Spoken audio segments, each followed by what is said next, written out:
All right, I'm going to call to order the Committee on Personnel for October 7th, 2025. Let the record reflect that Councilmember Carter has an excused absence. So we are on to the minutes. We get a motion for the minutes. I move the October 7th, 2025 minutes as presented. Great. Proper motion in place. Any further discussion? Seeing none, all those in favor say aye. Aye. Opposed? Passes unanimously. All right. Next, we are on to public comment. There is no one here from the public today. And then we are on to item 5, discussion action, our legislative analyst interview. And we have our first candidate here today, David Rappaport. Before we start, I'm going to note that this will be an equitable process and part of the Open Meetings Act, but not simultaneously streamed on live YouTube TV. The meetings will be posted once all interviews are completed. And then I'm going to turn the floor over to HR. I believe they have something to say, and then back to me, and we're going to start our questions. Oh, and we'll have introductions first. I'm sorry. Apologize.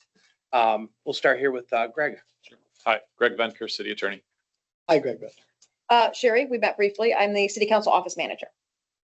I'm Ryan Koss, President, Lansing City Council. I'm Trini Pelivanoglu, City Council Member at Large. Brian Jackson, Council Member. Keisha McKitty, HR Specialist in HR. Kyla Moore, Deputy Director of HR. Great. Yep. And Keisha can. And then go ahead. All right. Again, welcome, David, to the interview for the legislative analyst position. Of this interview is for us to become acquainted with you, find out more about your skills relative to this position. We have allotted about an hour for the interview. We have about 17 questions, so please keep that in mind as you're answering each question, okay? Also, this position is considered a hybrid position as posted. That being said, it is not a 100% remote. There are meetings that you would have to attend in person and some meetings that will be after 5. In addition, if you live out of state and are chosen for this position, there are no funds in the budget to provide moving expenses. With that being said, are you still interested in the interview? Yes, actually, I am interested. I did want to comment and note the job advertisement that I saw indicated that it was on site, but you just said that it's potentially a portion remote. Yes, it can be hybrid. Oh, fantastic. That actually makes it much more attractive to me. Hey, great. Okay. Thank you. So then we are going to start. How we're going to do this is each member will ask you 2 questions. I apologize for that. We'll ask you 2 questions, and then we'll just continue around. We have 17 questions to ask, so keep that in mind as we're moving through these. We are limited on time. So I will kick it right off then. The first question that we have for you is, tell us about some of your experiences with the legislative process, data analysis, and policy evaluation. Sure. The legislative process, my experience with the legislative process is primarily with my training as an attorney. I haven't been associated with a legislator, but I am quite familiar with the process, and I have to follow it at least loosely in order to effectively practice. I have to see what's coming down the line. As far as municipal experience, of course, I've spent the last 10 years assisting with the building and planning department in my hometown, Westland, Michigan. I've served as the chairperson of the ZBA, and I currently serve as the chairperson of the Planning Commission. As far as the last portion of your question, Policy evaluation. policy evaluation, of course. So I was trained in Eastern Michigan University in my political science department. the focus of my poli-sci study while I was at Eastern Michigan was public opinion and propaganda. And I was taught the basics of statistical analysis and polling. All right, so then my second question to you is, can you please describe how you adapt to new information you obtained during your research? Well, obviously, when we start research, we have a kind of a conception of what we're likely to see. When I encounter new information, as a matter of fact, I have an amusing story about that. It's probably way too long to relay, but I'll brief it for you. I was a finalist for the city administrator, the city manager in Gibraltar, Michigan. And I was doing my due diligence, making sure I knew who I was going to be interviewing with and the kind of the landscape that I would be potentially expected to step into. And I discovered that they had a significant, about a year ago, they had a significant, what can only be described as a scandal. And I went into great detail trying to take notes on exactly the details of that scandal. I went into the deeply into the weeds. So basically, if I find new information that I didn't expect to find, the most important thing to me is to fully apprise myself of all the relevant data, and that's how I proceed. Okay, this one is a bit lengthy, so at any time if you need to take notes while we're reading these questions. Please tell us about one or two policies you have gathered and analyzed data for a policy recommendation in which you played a key role that resulted in cost savings, streamlined and improved processes and procedures, or policy changes.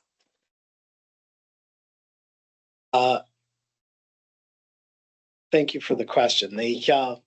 So I haven't actually worked as a legislative analyst yet. My experience and the skills that I bring to the table are primarily focused around my practice and the way that I do practice. However, in my practice, I have actually done a number of things that are kind of related to, I guess, what you're talking about. I have to make sure that that I conduct my representation of my clients within a budget that would get them the sort of justice that they can afford. I'm sure my brother counsel here can attest that can be challenging sometimes. As far as an example is concerned, I had a client that asked me to help him with a contractor that they had contracted with to do an addition onto their house. And I do have the ability to speak freely about this, and I'll tell you why. So I figured it was going to be as simple as trying to call the contractor up and remind them that they have a contractual responsibility. And ultimately, what I discovered, once again, much better story that I'm going to be able to relay in the time that we have. He had taken half of the total and had done absolutely no work. And as I discovered, did some digging on this individual, he's kind of a serial con man doing this thing. So I assumed, knowing the depth of the amount of frauds that he had committed, that he was going to be bulwarked for a standard lawsuit for breach. So what I did is, instead, to make sure that I came in within the expectations of my client, because they weren't flush with money, I instead conducted a pressure campaign to get the individual prosecuted. My strategy was that the prosecution would do the amount of factual digging that I would need in order to then proceed with a civil case against him, or I would just simply be able to rely on restitution for my client. And that was highly successful. As a matter of fact, you could probably look it up. It was featured on the Hall of Shame on the TV. So, Okay, thank you. Next, please describe how your responsibilities have changed during your time performing a data analysis or policy evaluation and the scope of your current responsibilities. I'm sorry, could you please repeat Sure. that? Please describe how your responsibilities have changed during your time performing data analysis or policy evaluation and the scope of your current responsibilities. And once again, your question is very well put to an experienced individual in the field. And once again, I would have to adapt my skills to meet the city council's need, which I'm more than happy to do if I'm chosen. As far as how my skills have changed, I have to take that once again into my experience in my practice.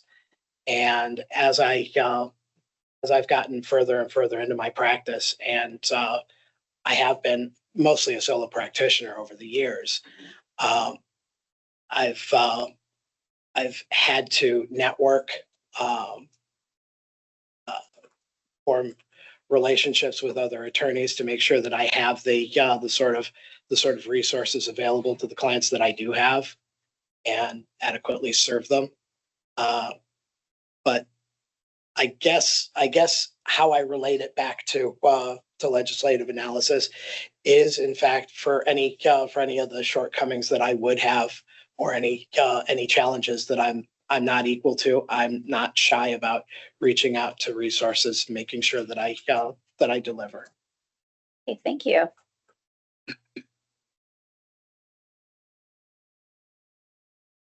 You are number Five five. and six. All right, switch it from last time, right? Mhm. I have the next two questions. First question, how do you approach analyzing a new policy proposal? In order to make decisions, people need all of the information. So if I were to propose a policy, I would need to make sure first that everybody's as factually up to speed as they possibly can be. That involves thorough research, and that involves an honest display of the research that I have that's not biased, to the best of my ability, not biased in any way, shape, or form. As far as proposals, I feel that it's important to not only propose a policy that I fully feel is the correct one, but alternate suggestions for directions to go based on the information that I have. It's basic. I would equate it to giving a client a clear indication of their options, and of course, I would be applying the same ethical principles that we do in practice. Thank you. Next question, what do you think are key skills needed for a successful policy analyst? Attention to detail, I would say, would be high on that list. As I said, when policymakers, decision makers like yourselves are trying to make decisions, they need all of the relevant information. And if you're not detail oriented and being able to discover those things, strong research skills, obviously high up there.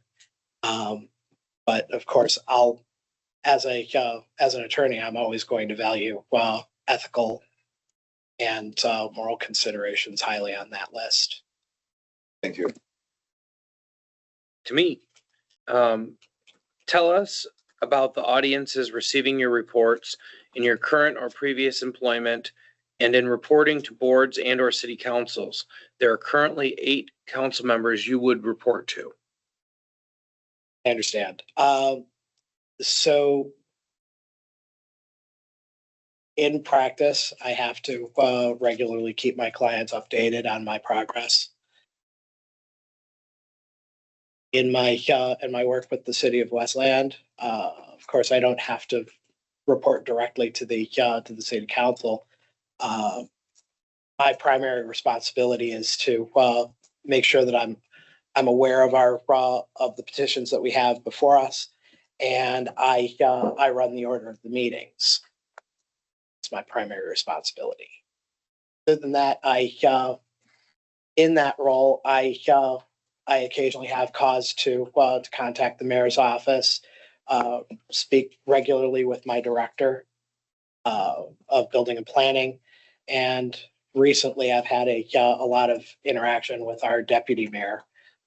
We have a behavior problem on our board, which if we have time, I'd love to talk about. And then the next question I have for you is, how do you ensure your policy recommendations are based on solid evidence? So the question sounds like, how do I go about vetting my information to make sure that it's accurate? And of course, in this, I highly value my training from Eastern Michigan University. The public opinion and propaganda class that I took was obviously it kind of changed my focus for my political science study. I always knew I wanted to be an attorney, but I didn't know I wanted to study political science and that method of political science. And one of the major focus was critical reasoning and analysis for information that you're receiving. So the way that I vet information when I'm in practice or doing research for other projects, I gather as many possible sources as I can and figure out the amount of the information that is consistent throughout and not contradictory. So one of the things that I tried to develop in that course was analyze, and this was under the direction of the professor, is looking at current events and figuring out how the current events were reported and how bias was actually introduced into the reporting. At the time, the Waco incident had happened, and I had correctly predicted that we were not getting the full information about what had happened for the breaching. It was kind of a pride thing for me. I saw right through the reporting. Okay. All right, next, what methods do you use to predict potential unintended outcomes of a policy? Well, once again, this is heavily influenced by my law practice, and I always have to prepare for the best arguments on the other side. Once again, it's kind of a training that most lawyers, if not all lawyers, have to master to give as much credence to the oppositional argument as you do to your own, so that you can be prepared for if things go sideways. I've had to deal with dealing with my clients having lied to me during the entirety of the representation, and only finding out that information when we're either about to go to or actually in court. And it's important to be prepared for that eventuality, as well as the things that you would like to believe are true. That's why I earlier said that it's important to get a full spread of information and multiple potential directions to go. Okay. We're going to shift gears here for just these next questions. Please discuss approaches that you have used to work harmoniously with people at all levels of an organization while also maintaining independence and objectivity. So this sounds like a leadership question. So I'll take it in that direction. In my fraternity, I belong to Alpha Phi Omega. It's an international co-ed service fraternity based on the principles of leadership, friendship, and service. In there, I was while I was a member of staff. For a while, I served as the director of leadership development for the state, and our program of leadership is based on a model of servant leadership, where we rather than just goal-oriented and task-oriented, where a leader is given a task to accomplish and issues directives and orders. The concept is the leader is the caretaker of a group that is designated for a task. The leader's job is to invest in, improve, and provide what the team needs for them to be successful. In that way, the leader not only gets compliance by fiat of their position, they get compliance because they engender loyalty and trust, which is absolutely imperative. Trust, the people that they're trying to lead. Thank you. All right, I have the next two questions again. Tell us about a time when you faced challenges in interpersonal communication, conflict, and/or resistance from uncooperative individuals when you were performing auditing and reporting duties, and how you handled that situation. I'm not sure I can tackle this on auditing and reporting duties, but I can definitely tell you my story about my commissioner. So I have a commissioner currently. I'll spare his name, but he's a storyteller. He spins yarns. He claims to have been awarded the Presidential Medal of Freedom. He claims to have served on multiple presidential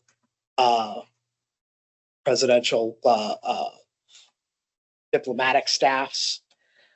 He claims to be an attorney.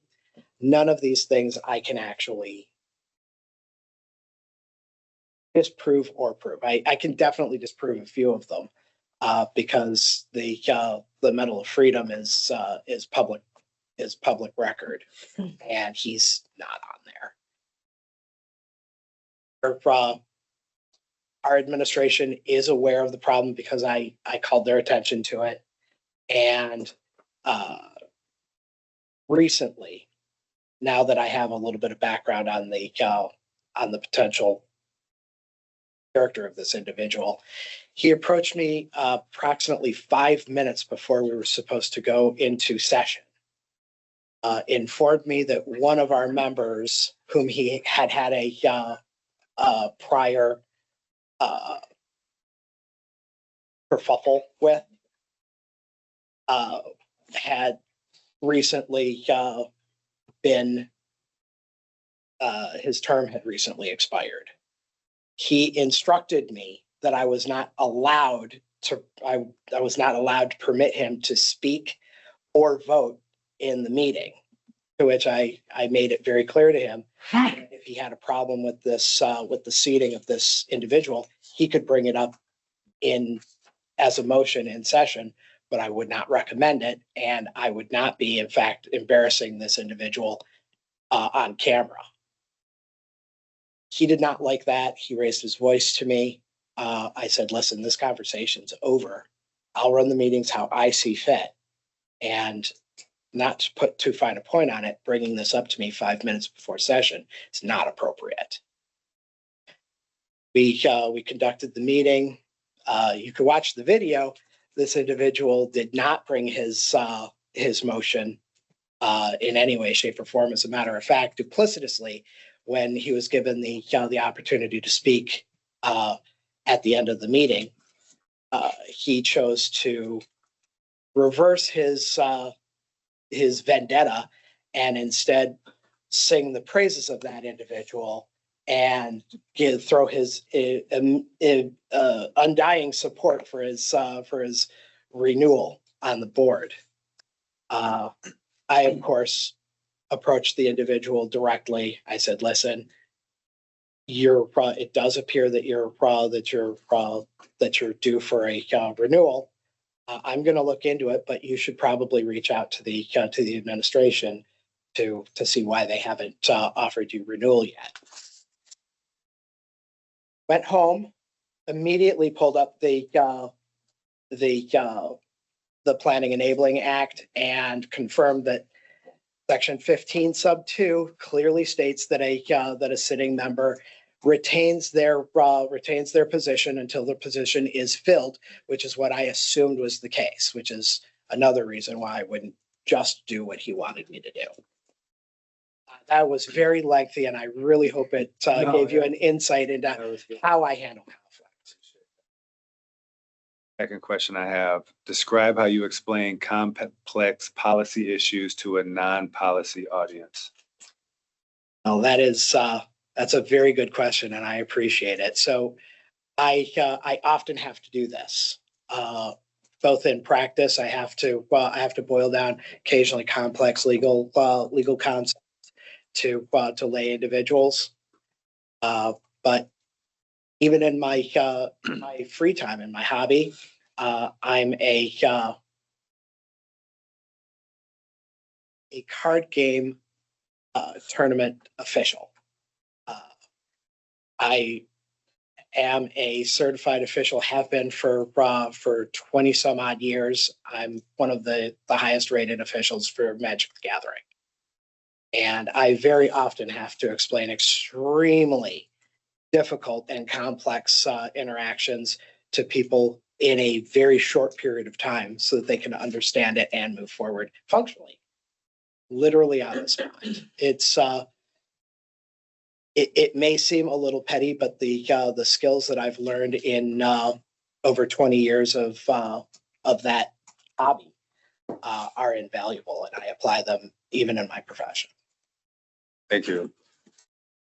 Great. Next, I've got a question. Can you tell us about a situation where you have handled sensitive, confidential, or controversial information and how you handled communication and resolution in that situation? Interesting. So thank you very much for the question. Obviously, I'm subject to confidentiality fairly regularly as an attorney. And I've had to, over the years, create a compartmentalization, I would say, in order to make sure that not only am I keeping confidences, but my confidences can't be compromised by word games. Occasionally, people can try to breach a confidence by trying to get me to talk about something around the issue. And as I said, I've had to create a compartmentalization where I exist as two different people in conversation, the me that knows things and the me that doesn't know things. It's kind of hard to describe, but I have to think about what I would actually answer any particular question as though I did not have the information that I had. And that's about confidence. Now, sensitive information is different. Information that I have that is shareable, that could be hurtful or harmful to others. And for that, I just rely on my better sense of morality and ethics. And remember that just because I have information doesn't mean that it's my story to tell. Thank you. And then the next question I have, how important are stakeholders in your policy analysis process, and how do you gather their input? Well, gathering input is always done best, in my opinion, face to face, like just sitting down with people, getting to know them, meet them where they're at, and trying to figure out what's important to them. I'm sure the council members all are sensitive to that. Meeting people can kind of change. Sometimes it can change your perspective on any particular issue, and it's important to make sure that your efforts aren't being, your best efforts aren't being spent in a direction that won't actually benefit the people that you're trying to benefit. That's just kind of ridiculous. But it happens quite often because people don't reach out and meet people where they're at.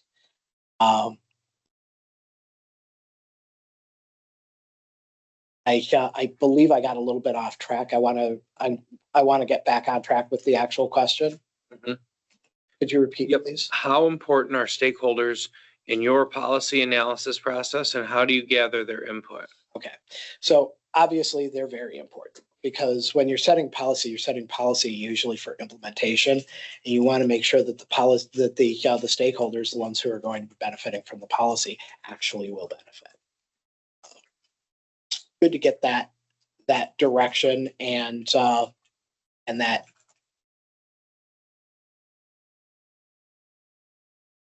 mandate, I guess, ahead of putting forth too much effort, because you don't want to.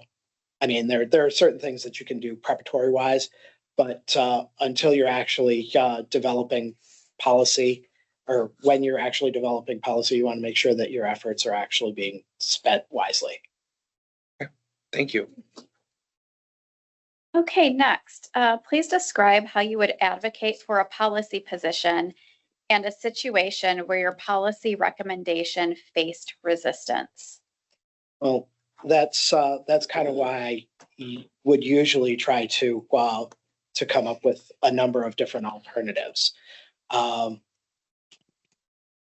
Just because I believe that a particular policy direction is the correct way to go, unless there's literal roadblocks in the way for other policies. Say, for example, we're talking about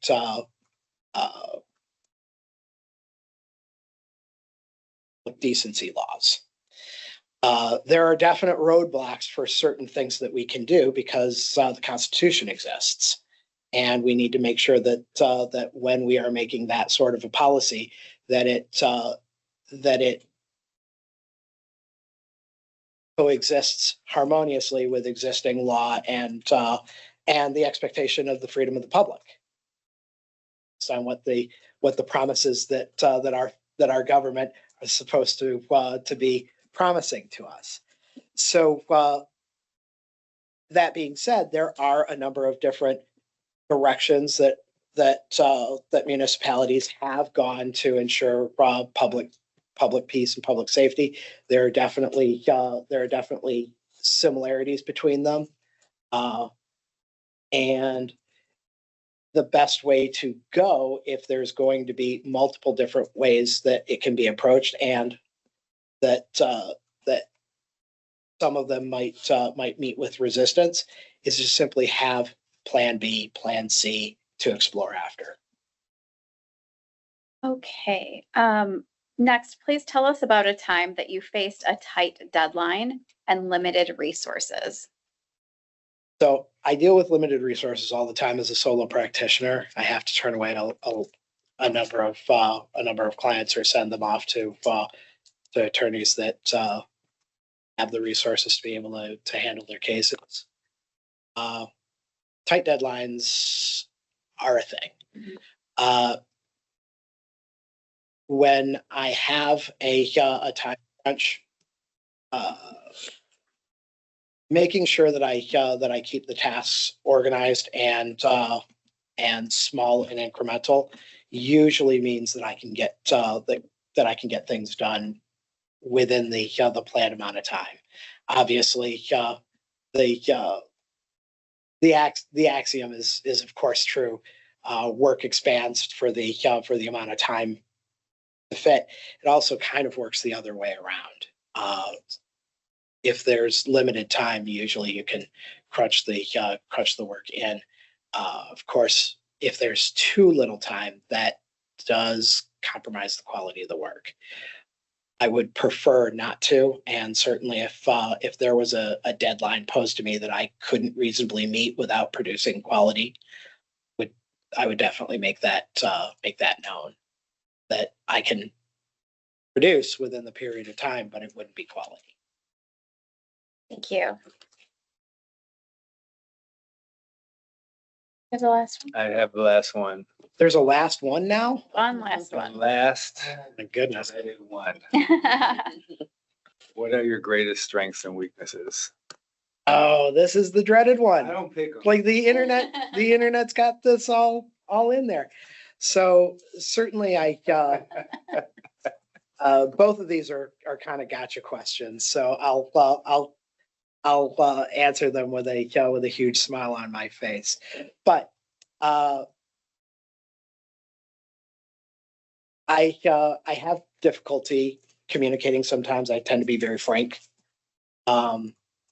And that's a challenge that I regularly have to deal with.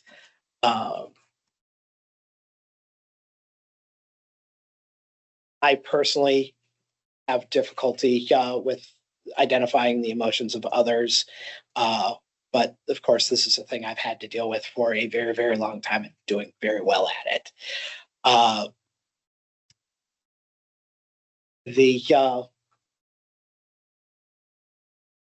The issue is honestly that I have struggled with some without diagnosis. I'm currently seeing a psychiatrist. He's pointing out that my entire life I've dealt with some level of social anxieties and probably on the spectrum in some way, shape, or form. Back in my day, that didn't really exist.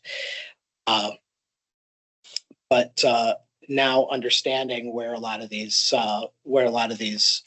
misconnections are coming from, I'm able to work on them because now I have a lexicon, a language to actually understand what's going on and deal with it effectively. And that's of course how you deal with your strengths and your weaknesses. You identify them, and things that you can work on, you do. And I have, and I'm currently still working on it. My preference is always going to be to be very, very frank and very forthcoming. And most of the people that spend any amount of time working with me appreciate the fact that I'm a straight shooter. As far as my strengths, I'm detail oriented. It's always been a strength of mine. And I tend to be both analytical and very creative. I appear to be multi-hemisphered when I when I started college at Eastern Michigan University. I asserted an art minor and a poli-sci major, which was, I'm just going to say it was stupid. Like there was no way I had enough time to do all that. But honestly, the creative endeavors helped me in my more analytical projects. I just didn't have time to do everything I wanted to do. But when I finished off over at Albion, I found that that when they wanted me to do electives, I was very drawn towards the art classes, and once again, they helped center and ground me for the rest of my studies. I did quite well. Thank you. All right, that concludes all of our questions. Do you have any questions for us? Well, I did have a question, but, Keisha, I'm so sorry. It's okay. Keisha kind of answered it. I was, obviously, in my job searching, I'm looking for, municipal management. This is somewhat related, which is why, I applied for it. And, knowing that, that this position could be at least partially, remote is actually very relieving to me. It means that I can, with good conscience, interview seriously for the position. And hopefully, while I'm available, if I'm so lucky to be selected, I can do some good work for it. Thank you. If that is it, then that is concluded. And then the committee will adjourn, Take a recess. I'm sorry, take a recess until noon for our next interviewee. And remember that this is still streaming. So So nobody swear. also. Yep, that's all. I'll walk you back up front. Okay, So I'm gonna break. I'm gonna get to my car before somebody tickets it. Well, you haven't been here an hour yet, so that's good. Yay! Depends if you paid for 2 hours though. Then you can take time to grab some lunch. Council members, thank you so much for meeting with me. I really do. Thank you for joining us. Thank you for your emails. I didn't know if it was appropriate for me to respond. So I hope that our correspondence was okay on your end. Yes, it has been. There wasn't really a significant gap at all. Thank you. It's been a pleasure to meet you. Appreciate that. Thank you very much. Nice compliments.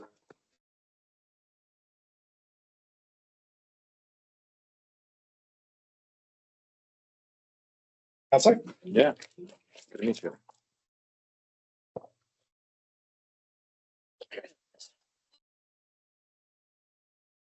Being an appropriate attorney, I should probably give you a card. I know, I didn't bring I call them attorney trading cards. I didn't bring mine. Sorry. But thank you. Give me a holler if you need any help. Sure. Appreciate What it. do you do general civil? I mean, general practice, but My primary focus is contract work. Okay. But I've done municipal probably everything. property, everything I can. Sure. All right, very nice to meet you. Very good. Yep, have a nice day.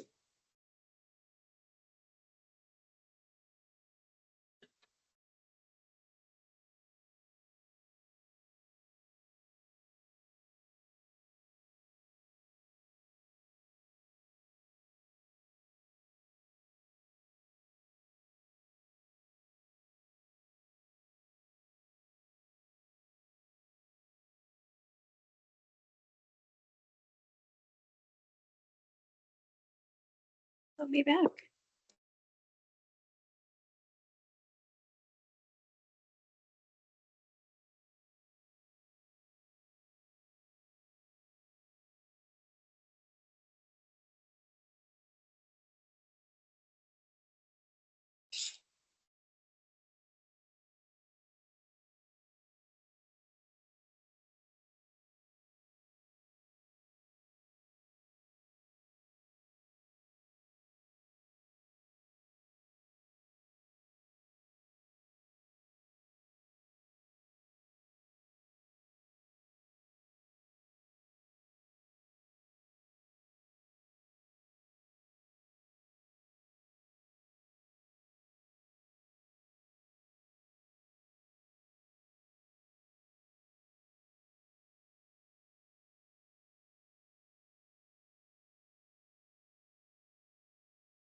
Oh.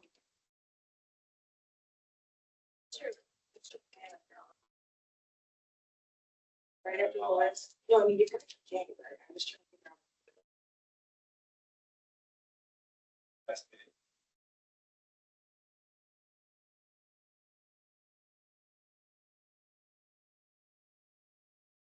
Wait, I'm going out of town.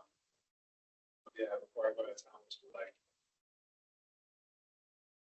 Let me look at that. Let me look at my calendar.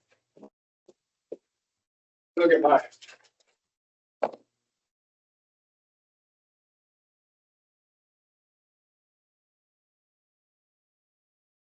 Oh, you have the 15th.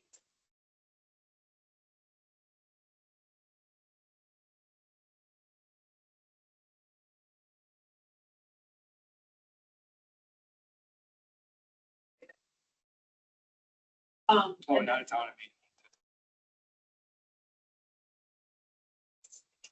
mean. Okay, so,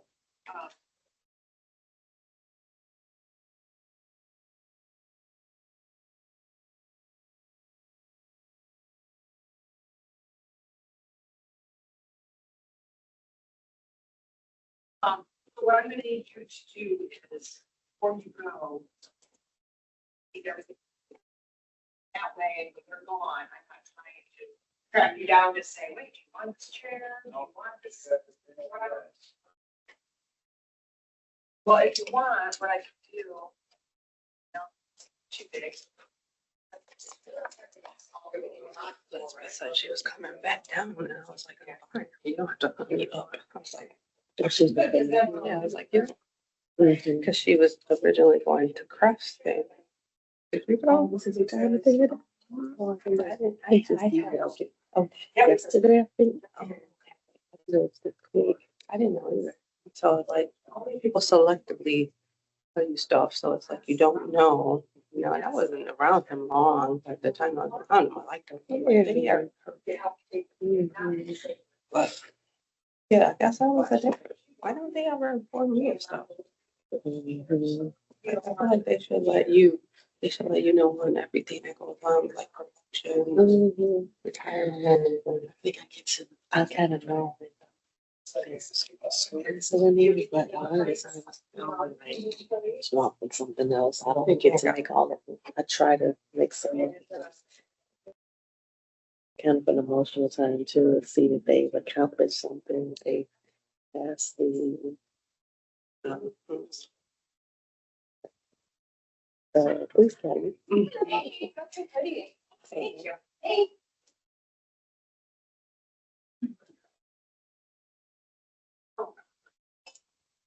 Hey, Elizabeth. Hi.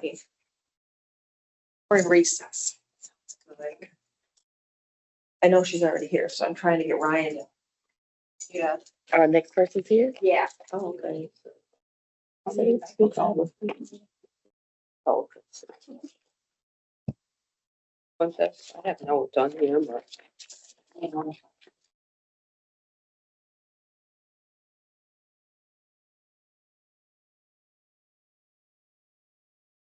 Yeah, this is the first one. Oh. That's cool. Have a good weekend if I don't see ya. All right, you too. Okay. Like your ankle boot. You know, that was cute. We can, Brian. See ya. Yeah.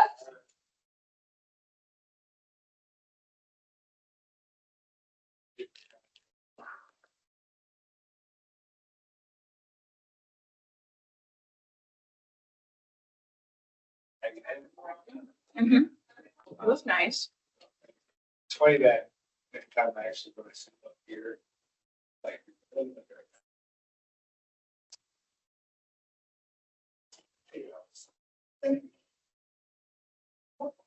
This first person.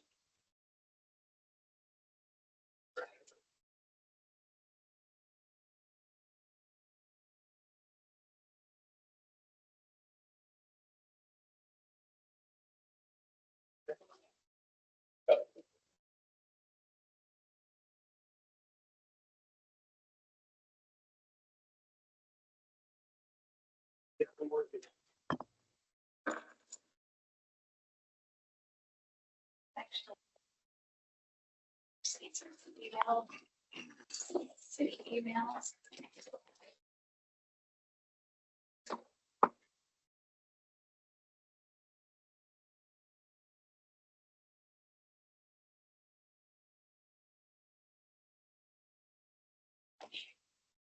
What flavor's that?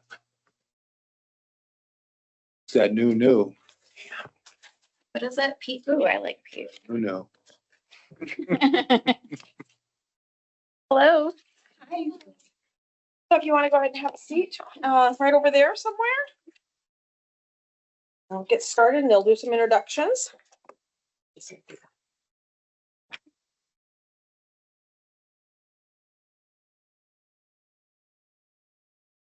Good morning, Miss Glover. Morning.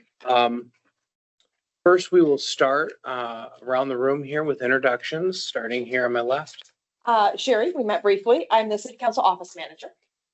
I'm Ryan Cost. I am the president of Lansing City Council.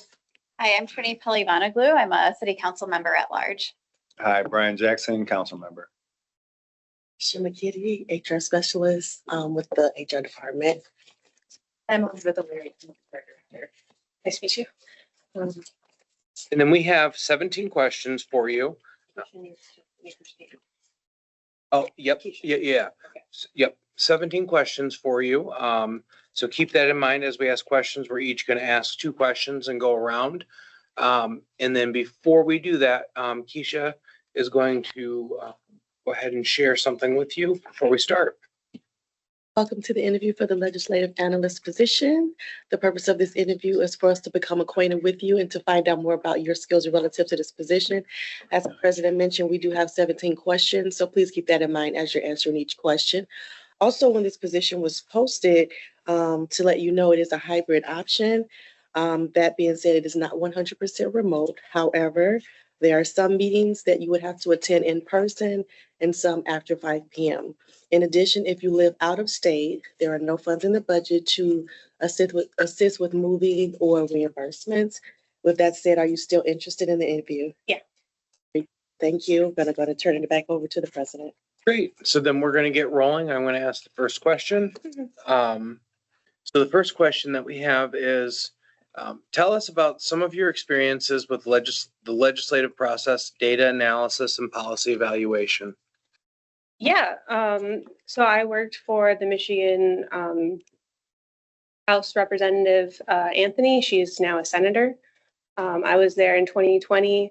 I helped write some briefs and memos. I was tracking legislation on the website. I actually have some writing samples. I have one brief for her. And then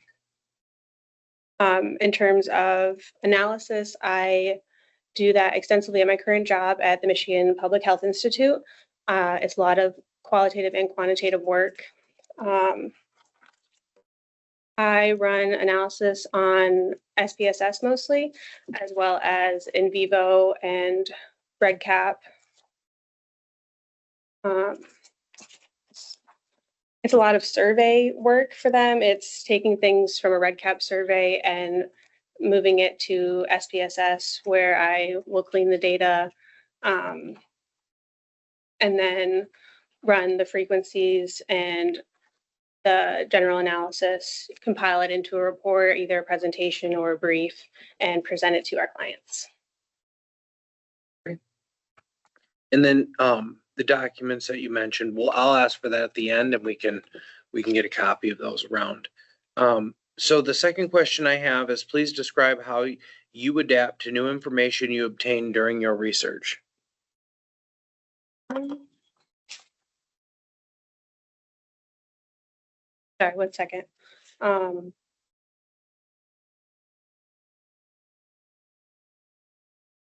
I think a pretty good example I have is another writing sample. It was on the, it was an environmental scan of Native American health and wellness, specifically related to tobacco use and cessation.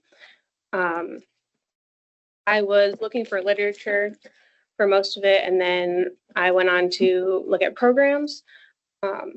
In my research, I realized that there wasn't as many as we had anticipated, and we kind of broadened that search to look for other kinds of programs. It led us to things like Project Sun out in California, which is more of a youth program and prevention. So then we kind of covered the prevention aspect in that report as well. It went really well. Like it ended up being a big 2-year project. Presented it to our clients, wrote up a report for the CDC. Thank you. Okay, next, tell us about 1 or 2 policies you've gathered and analyzed data for a policy recommendation in which you played a key role that resulted in cost savings, streamlined and improved processes and procedures or policy changes. Yeah. I would say for MPHI, we don't get to do as much of the policy work as I'd like to, but I recently was working on the maternal health and wellness home visiting program, and they are switching over from their previous process to Visit Tracker, the website. And the group was trying to come up with ways to make that transition in the most effective way possible. And I had suggested creating fillable PDFs. I have some, I'm self-taught on Adobe Acrobat. And I was able to make 15 PDFs that corresponded with every page on the Visit Tracker website. So home visitors like understood what they'd be looking at on Visit Tracker before having to make the switch. It was an easier transition for them. And then it was also better for us on the back end because I had looked at the back end of Visit Tracker to see their different variable outputs or imports out, their fields. And I use that as the fields in the PDF file. So we are making that switch now and taking all their data from the PDFs and exporting it, importing it into Visit Tracker pretty easily. Okay, great. And next, please describe how your responsibilities have changed during your time performing data analysis or policy evaluation and the scope of your current responsibilities. Yeah. So I started at MPHI as a graduate research assistant when I was studying for my master's at State. So I was doing that part-time. And then after I graduated, I moved up to full-time and then into research associate. So at the beginning of my time, it was a lot of that qualitative work and environmental scans and lit reviews. And then I actually got a lot of support from my colleagues and professional development courses, and I have taught myself the SPSS and in vivo. And so I've moved into doing a lot more quantitative work as of recently. Thank you.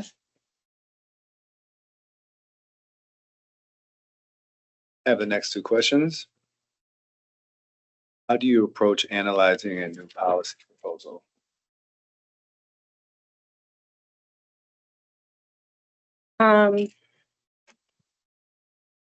I could speak to my capstone project mostly.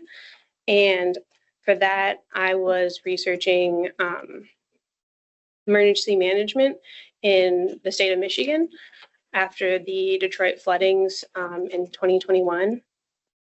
And for that, I decided to create my own database going back 30 years through the Michigan legislature website, compiling all of the executive orders that included state of emergencies and state of disasters, put that all together and then, created some graphs, got the statistics on that.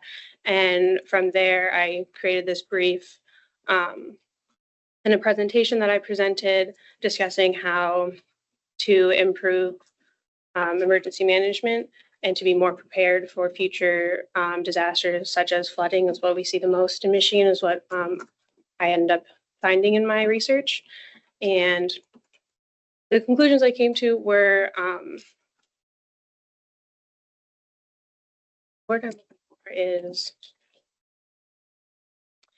building up our like phone banking. That's what I had done. That's how I knew that that was a bit of an issue, was calling people to get their help them figure out FEMA.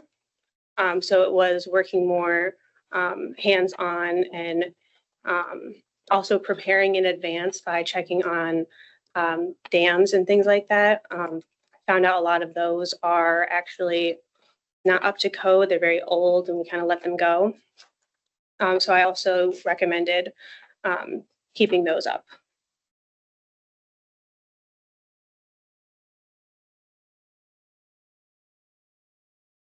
Thank you. Sorry.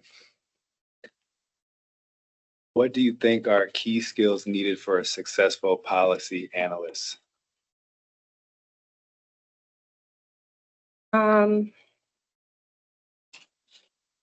I believe that it is really believing in government and its purpose and helping people in just being there in the background. Like your average person doesn't really notice how much the government actually does for them if it's working correctly. And I feel that a policy analysis needs to have like a core belief in, you know, keeping things going and also getting ahead of things, noticing a problem that might arise in the future, or is to just make things a little bit better, as well as getting to things that you get from an email or someone saying like, this is a really big problem that needs to be fixed right now. I can't believe you let it go on this long. Like, that is also important, but also getting ahead of it is too. And I think quantitative work is really important, but I also think qualitative work is too, being able to talk to people in town. And that's what I like most about the local municipalities, is being able to be in the community and hear from them directly, and being able to see how your policies are affecting them and even yourself. Thank you. I've got the next question. Tell us about the audiences receiving your reports in your current or previous employment and in reporting to boards and or city councils. There are currently 8 members you would report to on city council. Yeah. I was thinking a lot about that actually. So my writing experience has been in a lot of different buckets. I currently work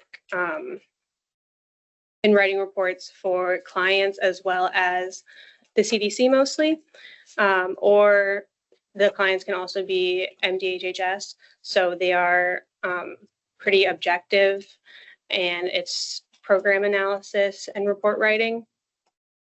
A big part of that is not telling the client how they should be doing things, or like explaining a situation to them. They already know about it, right? Like, they're asking you to just come up with ideas for it. So it's kind of holding back more of that stronger voice is what I think of it as. Whereas some of my policy briefs, whether it's my capstone or if it was for the representative, those I could put more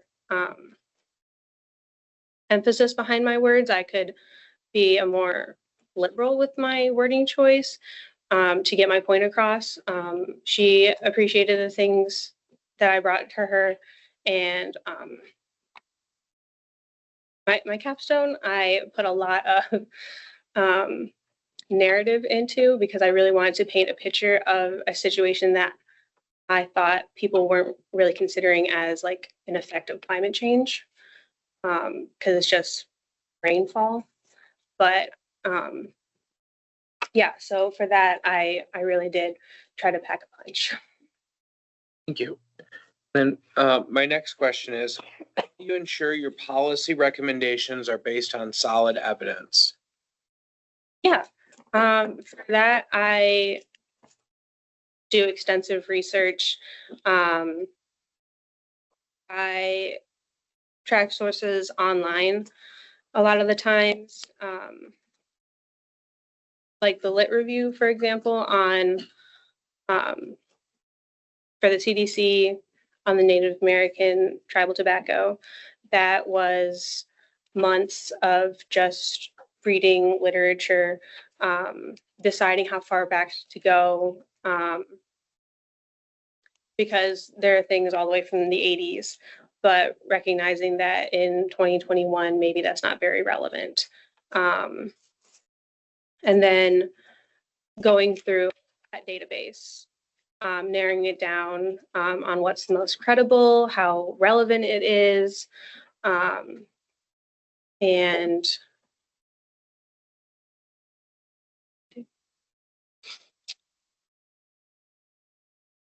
well, I was also working on a team, so we had a lot of repeats in there, so we didn't want to inflate the data. So we also had to parse out where the repetition was. So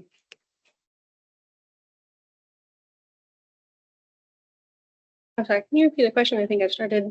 Yeah, absolutely. Question was, how do you ensure your policy recommendations are based on solid evidence?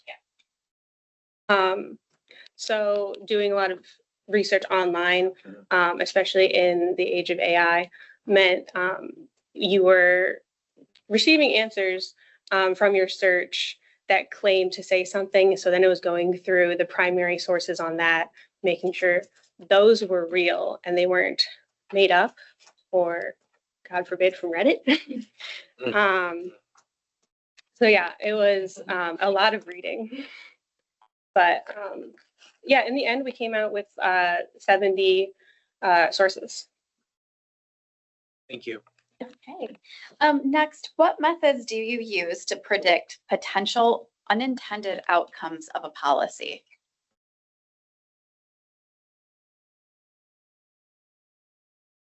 Interesting question. Preventing it, right? Well, I'll read it again. So what methods do you use to predict potential unintended outcomes of a policy? I would start by researching the policy recommendation to see if it's been implemented anywhere else and seeing the ramifications from that. It'd be the same as like a program evaluation. I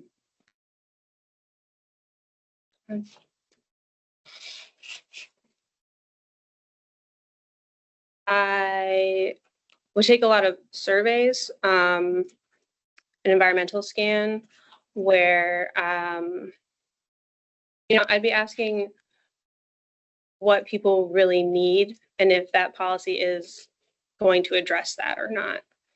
I think I would also have to ask other experts to see if there's something I'm missing in that field that I'm not familiar with. Okay, thank you.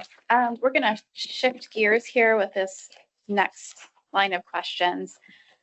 Please discuss approaches that you have used to work harmoniously with people at all levels of an organization while also maintaining independence and objectivity.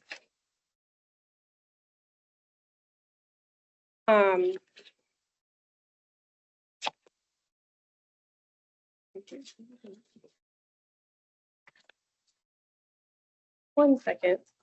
I lost my pages.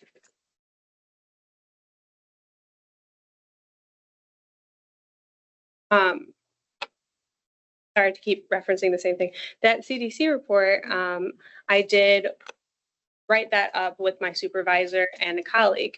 So while I was doing the majority of the content writing, we kept going back and forth about the formatting and that audience aspect of it. The end result was realizing it was really just for the CDC, but while we were in it, we kind of had lost track of the audience. It was unclear whether it'd be published and for a general audience. We are really writing on behalf of the client too. So we ended up having to take a meeting because we had been doing so much of it just in the document, going back and forth in like the comment section. And I had kind of realized, like, I think we've been doing the same thing over and over again. Like we take this paragraph, we move it here, and then we move it back. So I suggest that we set up a meeting to just work on it all together. And in that, we were able to finish it. And we spoke to the audience that we really needed to. And that was the final product. Thank you. All right, I have the next two questions. First one, tell us about a time when you faced challenges in interpersonal communication, conflict, and/or resistance from uncooperative individuals when you were performing auditing and reporting duties, how you handled that situation. Yeah. There was a time when we were doing about a bi-weekly check-in with a small group. They're the people I'm probably closest to at my current job. And I had felt like the meetings were running long. They were running well over the time that we had scheduled for. And I did not like interrupting their train of thought. So I wouldn't jump in and cut them off, but it would lead to me not being able to ask the questions I needed to on a task. I would find out at the end of the meeting that I had a task to do. And then at that point, we're a half an hour over schedule and we all just want to be off the call. So I kind of talked to them each individually about how we felt the meetings were going. And then I asked to have some time built in to the schedule to discuss it. And I felt a very touchy subject. I didn't want to overstep, and they are people that I really look up to and have mentored me the whole time. So I didn't want to come off disrespectful, but I just said that I feel that I need to speak up more. If we could have this agenda laid out and like we really try to stick to it and leave enough room for questions and things like that. And if we realize that a task requires more conversation outside of this meeting, if we can schedule that separately so I can really have that one-on-one time to go over all the details. And the meetings go a lot better now. They are an hour, just as long as they're supposed to be. And we have a lot less miscommunications when it comes to the tasks. There's no more back and forth after the fact about who's responsible for what. Next question, describe how you explain complex policy issues to a non-policy audience. Yeah, that is the tricky thing, isn't it? All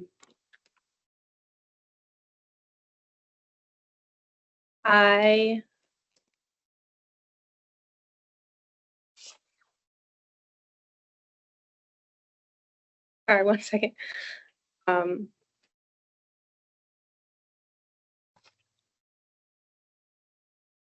would start by breaking it down. I think you need to have an understanding of how the system works first before like diving into the policy itself. So kind of just a background overview of how this, how the process goes. I think it's also important to cover how long it takes. Because it can sound really simple, but then you have to consider, voting time and all the logistics of it first. And then talking about how that policy is implemented, who's actually implementing it, and then how it would affect you and who's, because implementation isn't always the people that would evaluate it.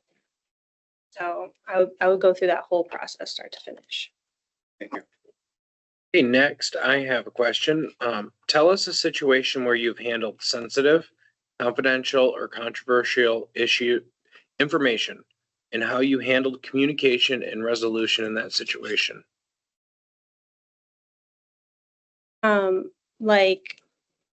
Like private information, like social security numbers or things like that, or? That could be considered confidential or sensitive, yes. Okay. A lot of what I work with is health related data. So just recently, even though those home visiting PDFs went off really well, we actually found out that the consent forms had not been filled out. The home visitors hadn't been giving them the consent forms. So we actually had to, we had been working with IRB beforehand to be able to do everything. And as soon as we found out that those consent forms had not been filled out, we had closed out and deleted everything that we had been given.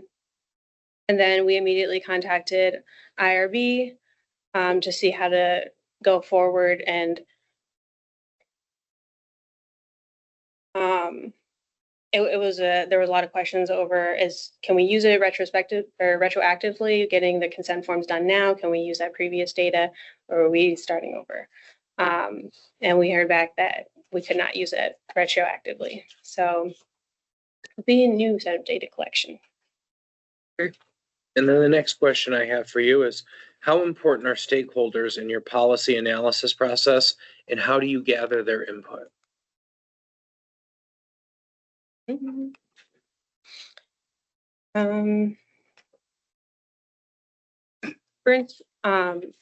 For instance, I work on the Regional Perinatal Quality Collaborative.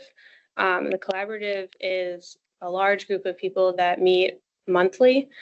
And they wanted to know about what providers think is happening when it comes to resource sharing.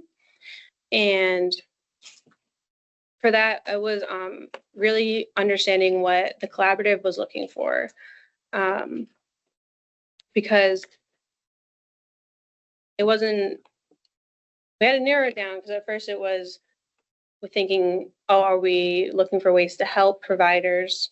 What are we going to do with this information, because we're coming to the end of the fiscal year? So like, what's going to happen to the data after the fact? And we concluded that they wanted just to know who people thought were giving out resources, and then trying to figure out who actually is giving out the resources to patients. So we created a survey and compiled that information for the collaborative that they can now bring to the birthing hospitals that they work with and say, hey, your providers think that the home visitor is giving out these resources. The home visitor thinks that the provider is giving out the resources. So we need to see if anybody's actually getting these resources to their patients. Okay, I have the next two questions. Describe how you would advocate for a policy position in a situation where your policy recommendation faced resistance.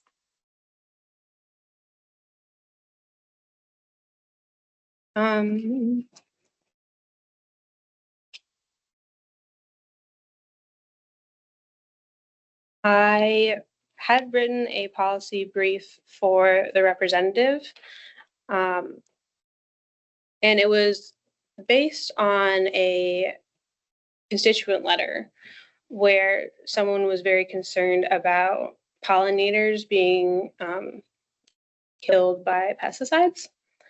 And I was an intern, and I cared a lot about every single constituent letter that I was responding to. And this was one of the few where they like really had a strong opinion on it. And I was like, yeah, that's a really big issue. So I wrote up a brief for it. And I gave it to the back desk person. And, you know, they really liked it. It was a nice idea, but it wasn't something that she was focusing on at the time. She had just started her professional hair, like non-discrimination. Yes, yeah. She was just starting that, and that was her big thing. And I thought it was really amazing too. It was just, but I was an intern, so I really thought that was a good idea.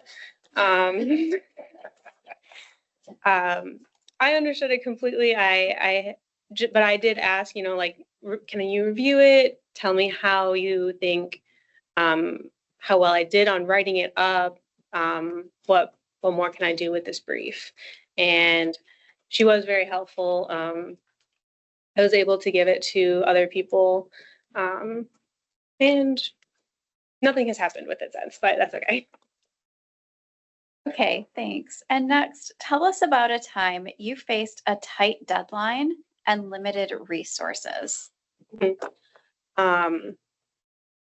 Well, just recently with the state potential shutdown, it had actually led to a shutdown of MPHI because we didn't have any of the contracts in place yet. So we had seen it coming, and we were really trying to prepare ahead as an institution. So there were a lot of things that I needed to get done before October 1st. There were report writings, there was the provider survey, the PDFs. They were all roughly about the same time because things were starting and things were ending. So I had to block off my time on my calendar to really organize all the work and prioritize them. I went with the smaller tasks first, get quick and easy, get them out of the way, and also communicating with my supervisors on the various projects to see which ones really need to get done and which ones, like for instance, the provider survey, we are going to do things with it in the next fiscal year. So it wasn't fully necessary that we get it done at that time. So I could put that on the back burner. And so I got everything done before September 30th, actually. And I even got ahead of things like the provider survey and other analysis work that would be done in the next fiscal year. And then we shut down for 3 days. Okay, thank you. Last question. What are your greatest strengths and weaknesses? I think my greatest strengths are a passion for this work and a belief in taking care of community. I also think that I have strong writing skills. I enjoy writing a lot, any kind. My qualitative skills are also very good. I've been doing that for 5 to 6 years now. So it's like very natural for me to do. Quantitative work is something that I think can always improve. I have worked in R and Stata and SPSS. I find I do best in SPSS these days. R is the trickiest. Stat is middle of the road. And I like learning about all of it, and I always like improving my skills. And with quantitative work, you kind of always have to go back. It's always going to come back at you and tell you there's an error somewhere, and it's probably a period here, quotations there. So it takes longer than I'd like, but that's about it. Thank you. That concludes our questions. I want to thank you for coming today. And then you said you had some documents that you'd like to share. If we could get those, we can make copies. And then was there anything additional that you would like to ask us? I had just a few questions. How, I guess speaking to all of you, how do you maintain a work-life balance? And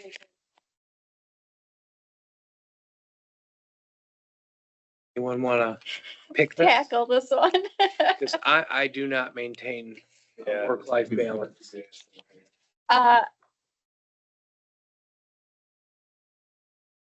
So, okay, we all work, I can take we it work too. full-time, all of us, Right. on top of this. I know for me, I don't have a family compared to both of them. They have a family. So I do not do a very good job of balancing. I squeeze in home life around work. But I encourage our staff always to enjoy the time that they have off as they see fit. That has been something that I've been strong about, and how our leadership works is it's once a year we elect somebody. So I happen to be in leadership this year, and that was how I felt about the time. If it's your time, take it off. It's none of my business. Yeah, and I think similarly, and I'll just give an example, Sherry, our office manager. Occasionally I will text or call her, not realizing that maybe she has a day off, she's using personal time. She tends to answer anyway, and my response is, don't answer this phone call if you're not on the clock, right? Because again, we value our staff that works with us, and your time, your personal time should be your personal time. So answering for myself as often as possible. I try not to, do a whole lot there when that time is being taken out of the office. I'll pass. We care about your work-life balance. That's basically what it boils down to. Thank you. That's fair. I didn't know you could pass on questions.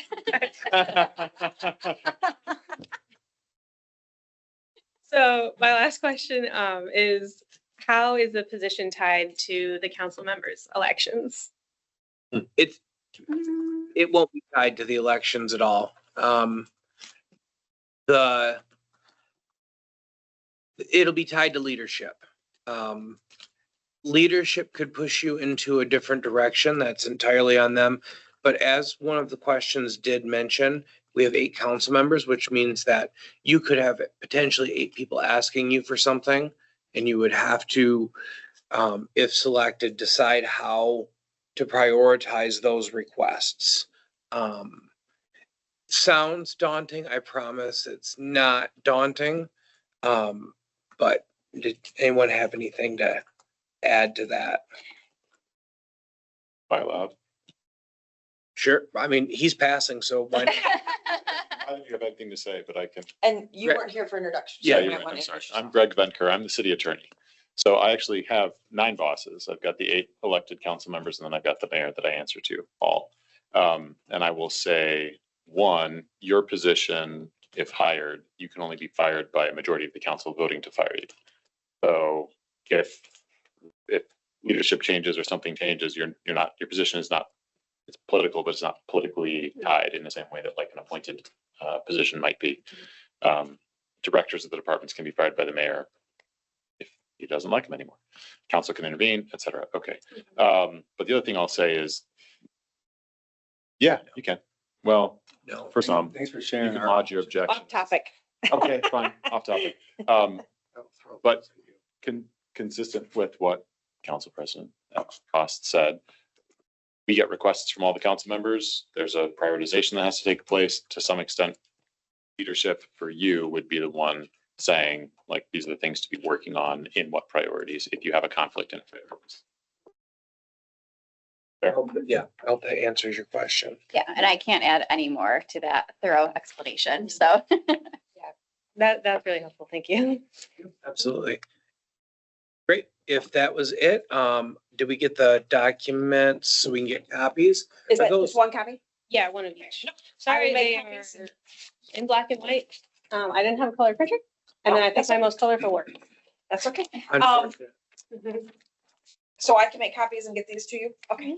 I will Great. go up front if you want to follow me Yep. up when you guys are done and then. Thank you so much for coming today, and yeah, thank you. we will go into recess, folks, until 1. Okay, Call the chair. sounds right. Okay. Okay, it's been rolling in my head. I wanted to say it. Nice. Because I was watching the state legislature. Oh, it's at the bottom of the screen. I was watching the budget. We're on camp. Been learning R since 2003, and I still don't know R. Nobody knows R ever.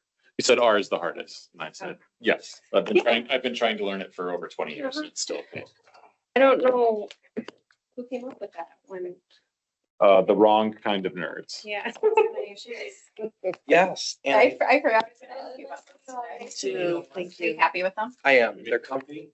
Really nice to meet you. It was nice to Yeah, meet you. nice to meet Take you. care. Have a good weekend. You too. They had white shoelaces, and then when I looked at the box date, there was a pair of purple shoelaces too. I'm like, I gotta have the purple shoelaces. Oh. I don't know you. Let's act like we're at the grocery store again.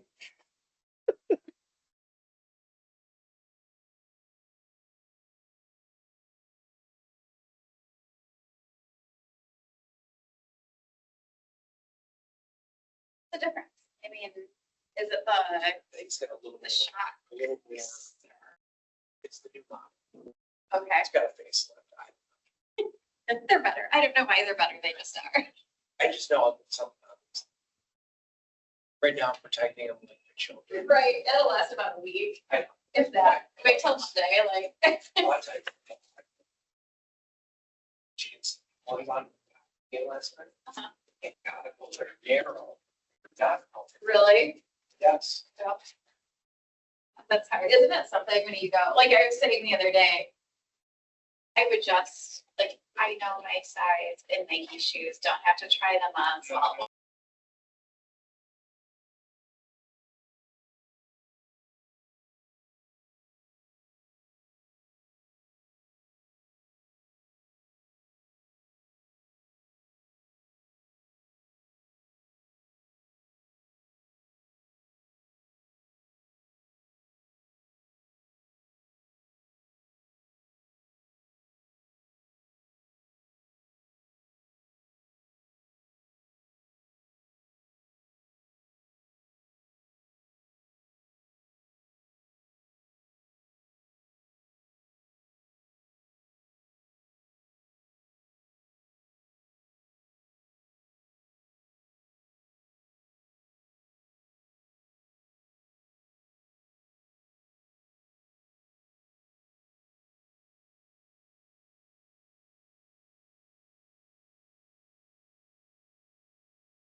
The committee back to order from recess. Microphones are good. Is that Bingham? Bingaman. Bingaman? Yes. Thank you, Mr. Bingaman, for being here. We have 17 questions for you. Right. We are going to go popcorn style. Each one of us will ask 2 questions. Before we begin, we're going to do introductions around the room so you know who's in the room. Okay. And I'm going to start here on my left with Greg Benker, I'm the city attorney. Nice to meet you. Nice to meet you. Hi, I'm Sherry. We met briefly. I'm the city council office manager. I'm Ryan Koss, president of Lansing City Council. Hi, I'm Trini Pelivanoglu, City Council Member at Large. Hi, Brian Jackson, council member. Keisha McKinney, HR specialist in the HR department. Elizabeth O'Leary, I'm the HR director. Nice to meet you. And before we get started, Keisha is going to share something with you. Luke, welcome to the interview for the legislative analyst position. The purpose of this interview is for us to become acquainted with you and find out more about your skills relative to this position. As the president mentioned, there are 17 questions. So please keep that in mind as you're answering each question. Also, just as a reminder, this is a hybrid position as posted. And that being said, it is not 100% remote. However, there are some meetings that you would need to attend in person and some after 5 p.m. Additionally, if you live out of state, there are no funds in the budget to assist or reimburse with moving expenses. With that being said, are you still interested in the interview? Yes. Okay, very good. I'm going to go ahead and turn it back over to you. Thank you. And at the end of our questions, if you have questions, something you'd like to share, or some documents that you would like to share with us, that'll be the time to do that. All right. So we're going to start right on the questions then. The first question I have for you is, tell us about some of your experiences with the legislative process, data analysis, and policy evaluation. So I started my career about 4 years ago in the Michigan State House of Representatives, working as a policy intern for a Detroit-based representative. And at the start, it was a lot of constituent relations, but in time, I ended up serving as the policy services aide for about 3 months over a summer before I graduated undergrad, just to hold the position. And I got to work with that representative to prepare draft memos and briefing analysis for constituents mostly, and just some press releases as well.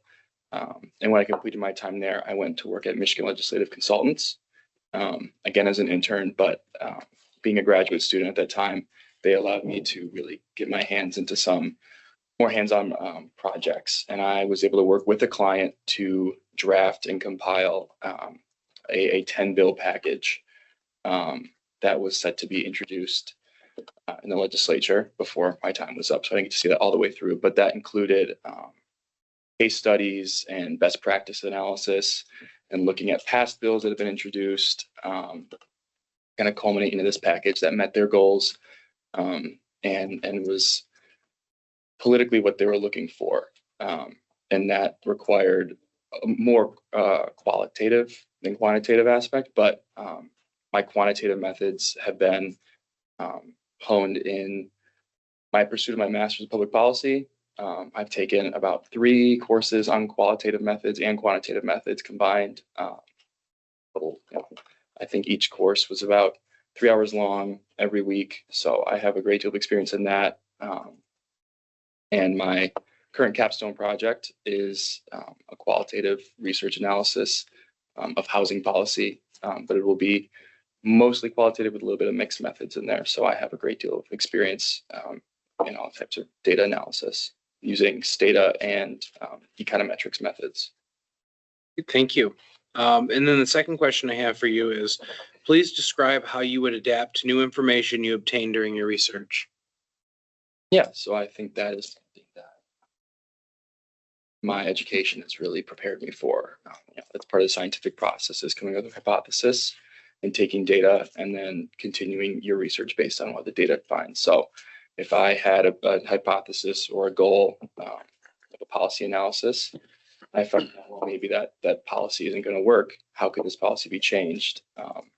I would very much so be open to that. And that is something I have had to do many times working in every position, is that data will change how you look at things, but you also have to be wary that data can people can skew data to look how they want it to look. So I kind of need to look at the bias of who is presenting that data to you. So I would be very open to changing, my position or my analysis on policy to say whether the policy is useful or not. But I would do it wearily and with my own set of eyes in the data. Thank you.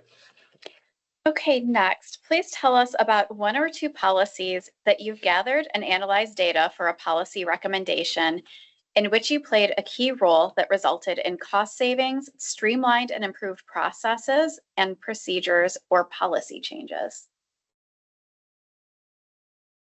So I think I'm going to start with the work I did at Michigan Legislative Consultants.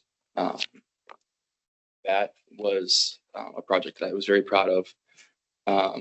And it included a great deal of research, as I mentioned, and it resulted in a coalition beginning to be formed around this policy package that would have been, had I been there when it introduced, would have changed a great deal of policy in this area. I can't go too much into it, but it would have resulted in regulatory changes, new programs, new policy around this specific area. And I played a key part in drafting the language and the proposals for the LSB and the House of Representatives to look over and draft the bill themselves. But the things I compiled, the memos, the research material, were all things that were used when meeting with legislators, when meeting with the client, when meeting with other lobbyists in the firm, to kind of gear the policy what they're looking for. And it resulted in a few meetings that I was able to be a part of, but mostly just getting people on board with the policy is the part of the process that I played a role in. And then another time would be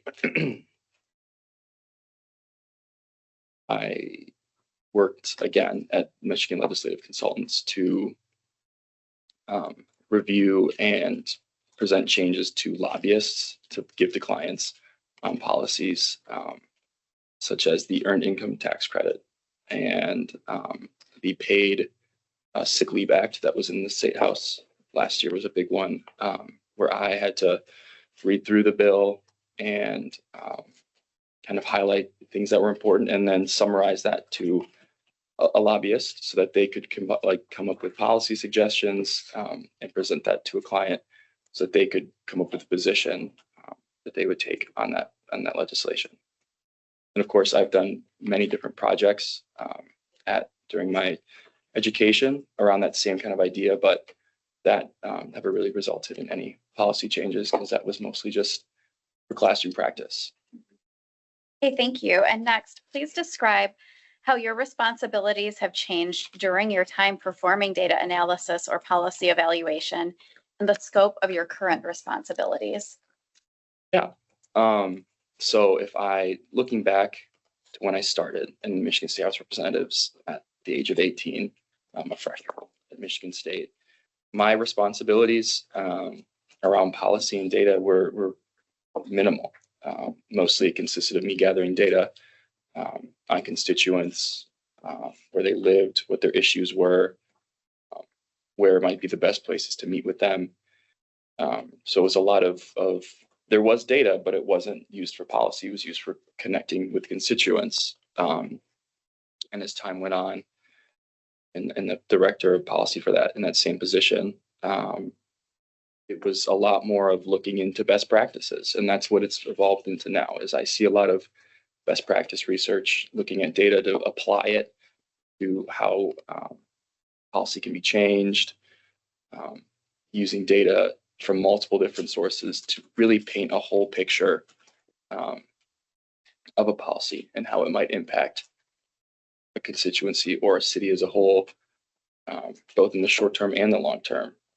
And currently that looks mostly like using data in the classroom to conduct very in-depth research on policies that may have already been implemented or that I feel may need to be changed.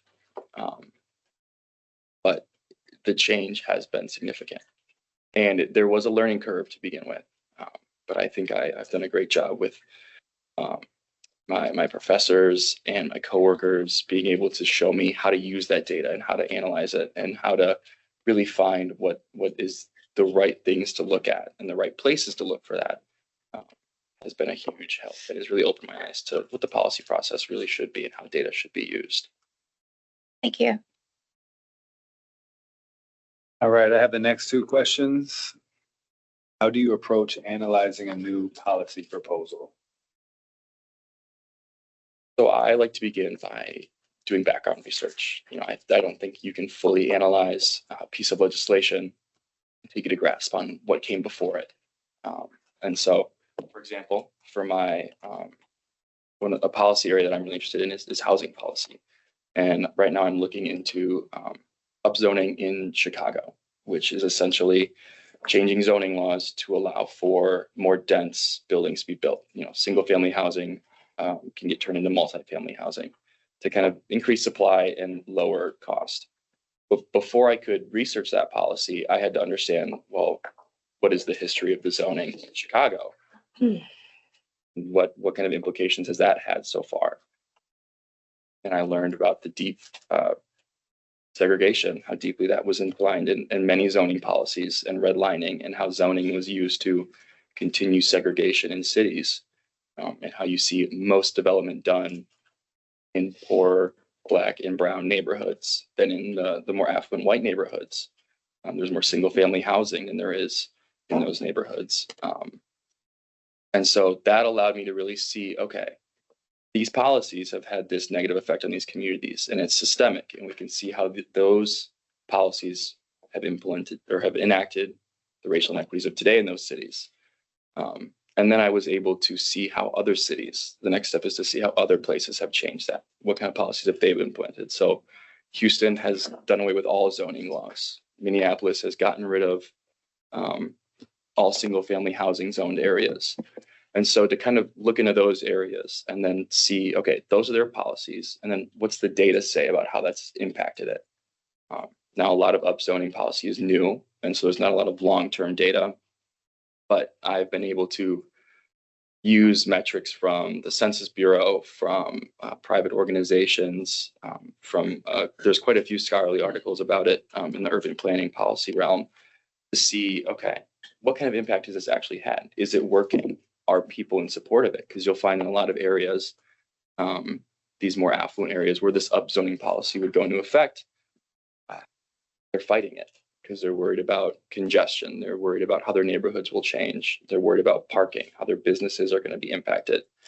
But there's examples like Grand Rapids, who recently changed their zoning laws to match historically what those areas had allowed for, which opened up more zoning opportunities, but that it also had a great deal of support from the community.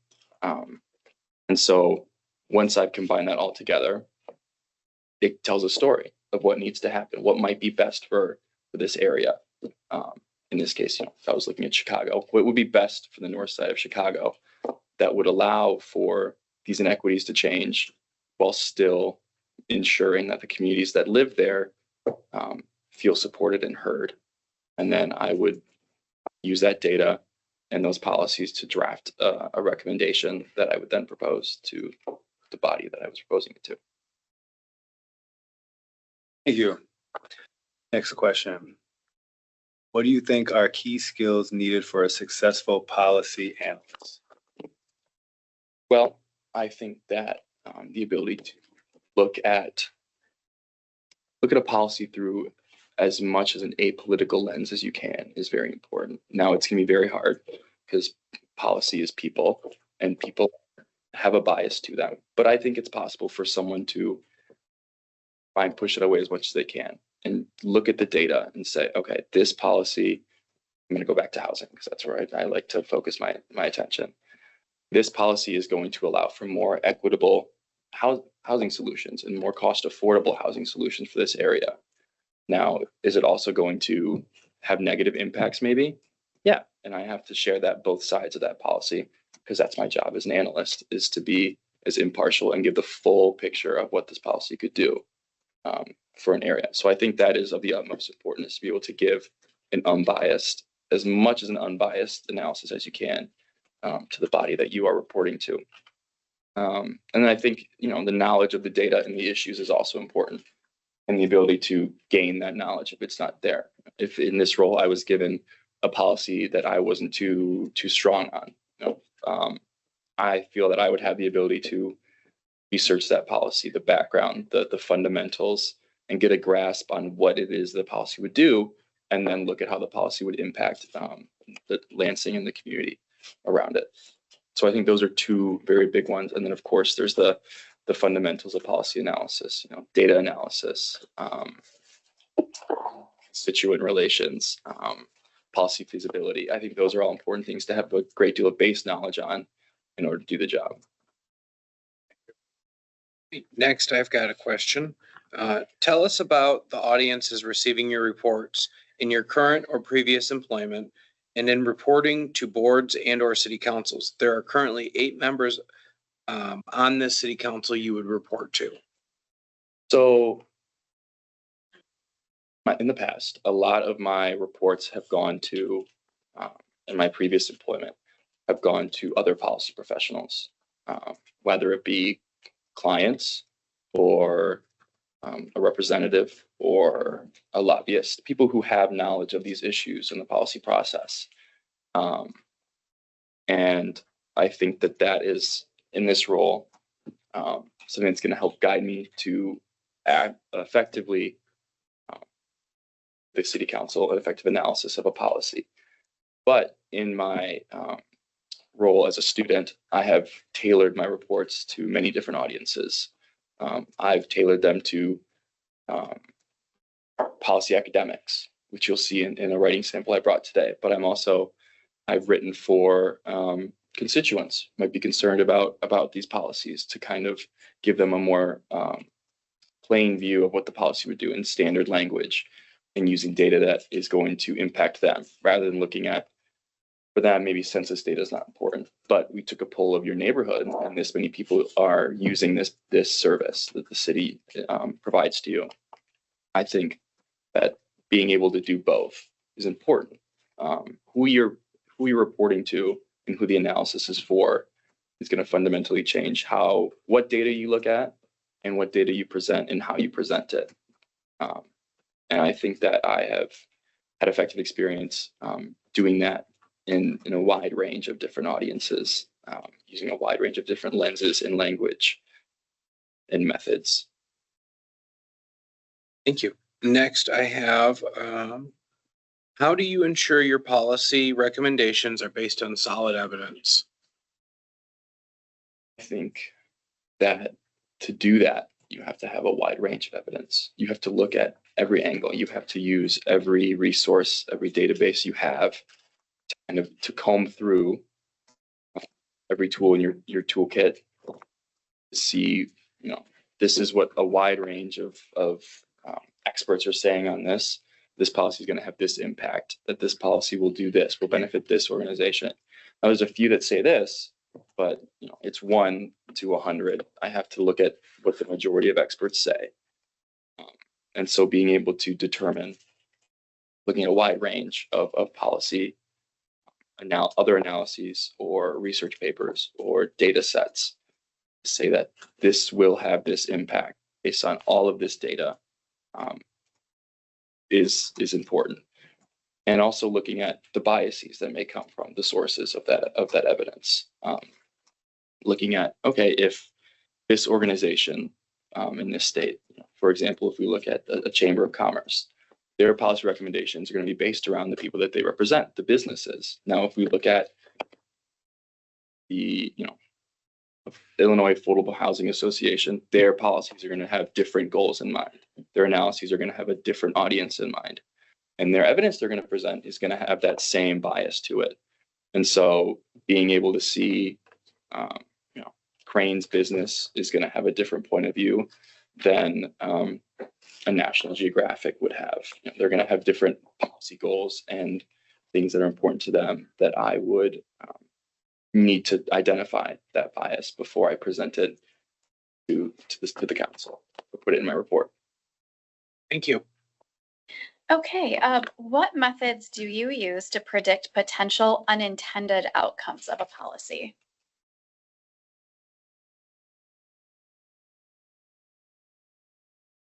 I think that the best way to do that is to look at similar policies and cases. That's a method that I think is a great way to take a look in the future. Because while it might never be, you can never fully predict the outcome of a policy, but you can historically see how similar policies have interacted with similar communities, and try your best to hedge that off. Now, is it always done correctly? No. But I think that using that casework framework and looking at that data, both qualitative and quantitative, of how it in the long term has impacted those community members, is the best way to do that.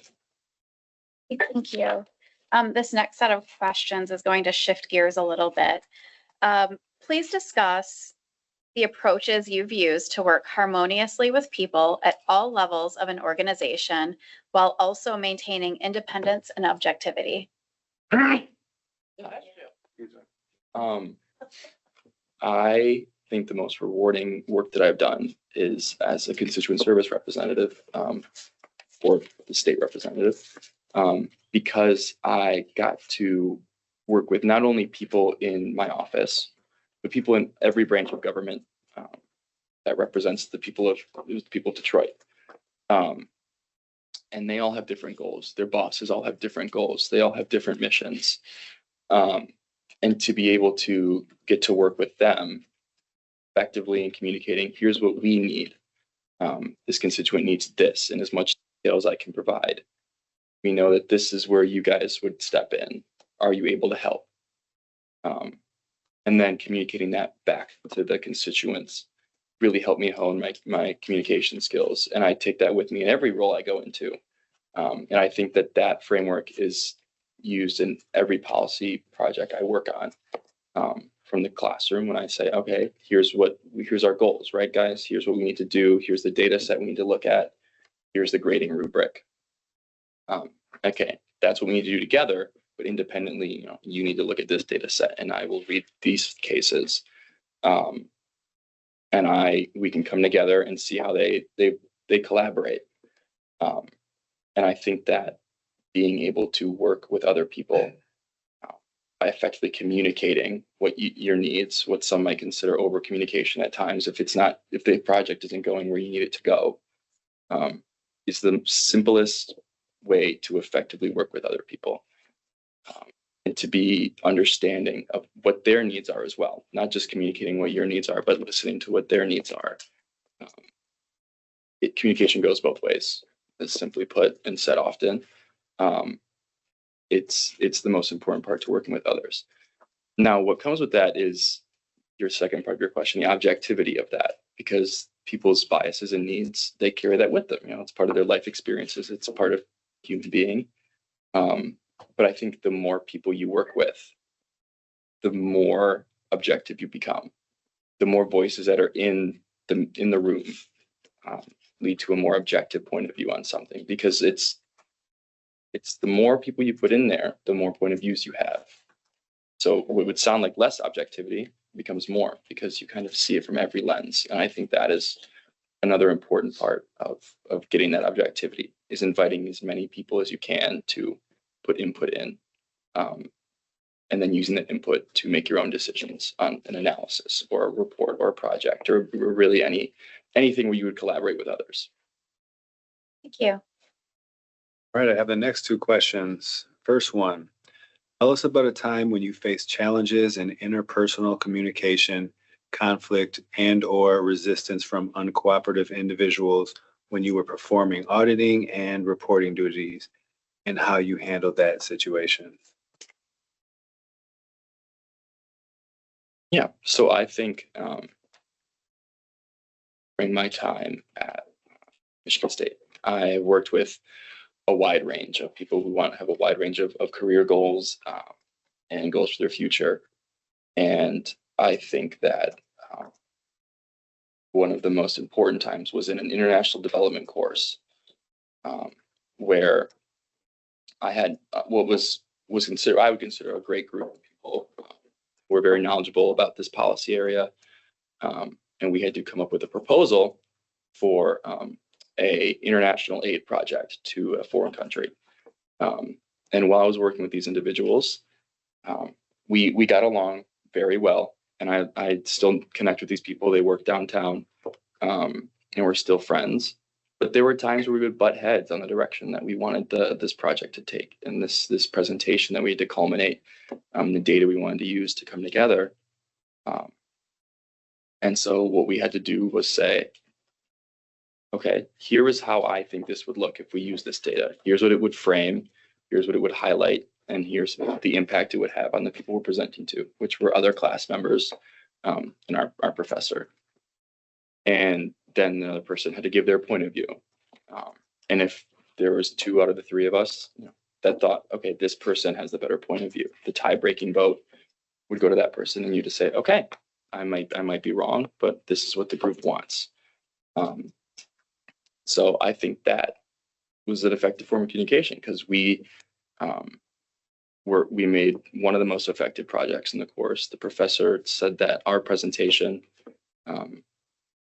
would have received the funding. And I still speak to these people often. They're co-workers, associates I consider very close. And so we were able to solve those differences and still remain, I consider them friends. So I think that is an important part. The listening, the collaborating, once again, was an important part of this role, because we were all very headstrong people. I think that being able to say, okay, there's a vote here. This is a democracy. I'm not always right, was a very good way to handle those differences we had. Thank you. Describe how you explain complex policy issues to a non-policy audience.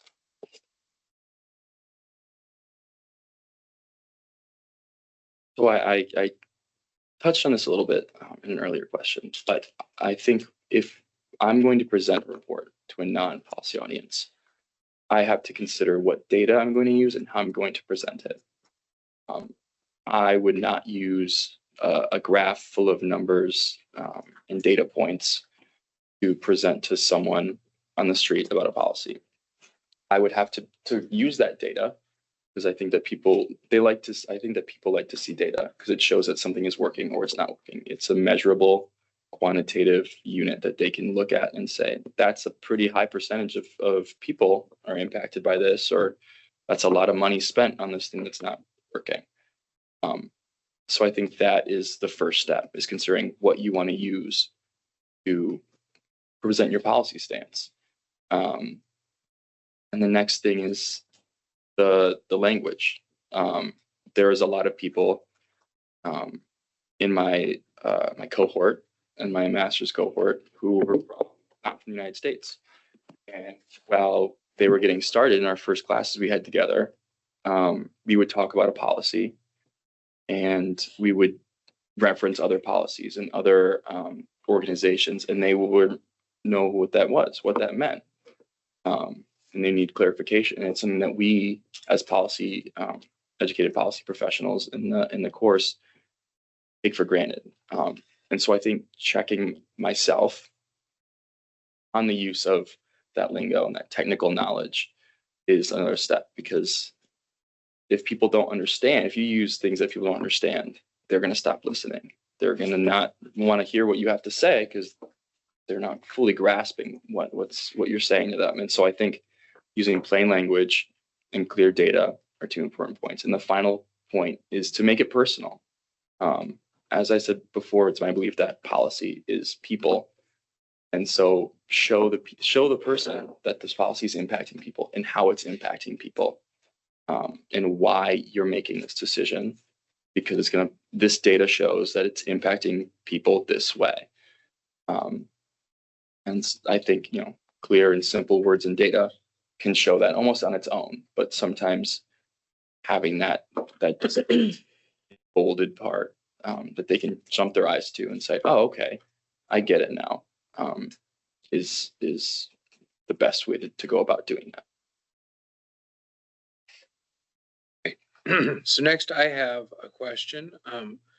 Tell us about a situation where you have handled sensitive, confidential, or controversial information and how you handled communication and resolution in the situation. Well, I think that goes back to my time in the State House, working with constituents. We were trusted to have, people's addresses, people's income, people's date of birth, and we were expected to help them navigate the government and help them get resources and still keep their privacy in mind. Because sometimes, we would have to get in touch with the city of Detroit or their state representative if they were calling the wrong office, or their state senator or their federal representative. And knowing what you can and can't share, or you shouldn't share with those offices without this person's is very important.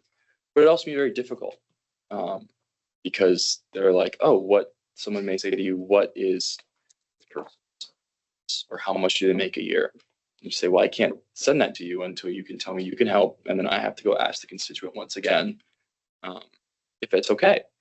And oftentimes that could take longer. But I think that trust that it would build between a legislator and a constituent to know that the people that work for me and serve you care. They want you to be taken care of in every aspect. They're not going to willy-nilly throw your information around. And I think sometimes it was frustrating to them, but being able to explain to them, well, we just want your information to be safe, and we want you to feel as comfortable contacting us as you can. I got great results from that, from explaining our mindset and our approach to them. And oftentimes it resulted in a good outcome for them, in my opinion. I got them the help and the resources they needed, and I was able to listen and hear what they needed and accurately tell them, okay, I'm going to contact this person, and if they can help, would it be okay if I shared that information? Or let me look into this for you and I'll get back to you at some point. And then it would be, okay, I'm calling you back. I found this person or this department or this agency that might be able to help you. Is it okay if I give them your phone number and your email, and they can reach out to you and give them the information you gave me, if that's okay? So I think that just the open dialogue about what their information was being used for and what we were doing with it, and then keeping it secure was very important. We would keep it away from, it was a public office. We'd keep it secured away from where anyone who came in could just see it. So I think privacy is important, and I think that it can impede the work you do, but when done correctly, it can strengthen your connection with people and really get you the same outcome that you were going to get. And then how important are stakeholders in your policy analysis process, and how do you gather their input? I think stakeholders are vital to any policy that's going to be implemented or analyzed. Because in the end, that's the people that it's going to impact. That's who your policy is geared towards. And so I think depending on who your stakeholder is going to be, it can be easier or harder to gather their input. If there's a policy that has, if we look at housing policy again, we could see that neighbors might form coalitions and actively want to seek out having their input heard at constituent meetings or forums, or in the case of Chicago, they made a website. And so that would be an example of someone who wants their input heard, and they need to be heard, even though it may be negative, they need to be heard. But then there might be people who are harder to get the input from. An unhoused person isn't necessarily concerned about this policy until it's time to utilize it. But you need to know if the things that you're going to implement in that policy are going to actually help them, or if they're going to be like, I don't know how to use that, or I don't have a driver's license, I can't sign up for this. It's important, and when you can't necessarily walk up to every unhoused person or every person who has an income below X amount in the city you can look at the data. You can look at previous studies because someone else might have had the time to be able to do a survey of people who make X amount of income, and say, well, what do you think the issue is with this policy or this benefit or this service? And get their input that way. Or look at other case studies, as I referenced before. Other cities may have done something similar and may have already gotten input from an evaluation that you can use. And it might not completely represent your body, but you can see what the issues might be and gear policy towards that. And then that way, when you maybe have the opportunity to go talk to people who might not come to you, you have something to show them and like substantively have them say, that would help me, or that's not going to help me, or I don't know what that is. I need to learn more. But even if the input is necessarily not what you want to hear, it's still important to have, because with that input, you can change, you can adapt, you can apply that input to what you may have already come up with and make the policy stronger and better equipped to serve the people that it was meant for.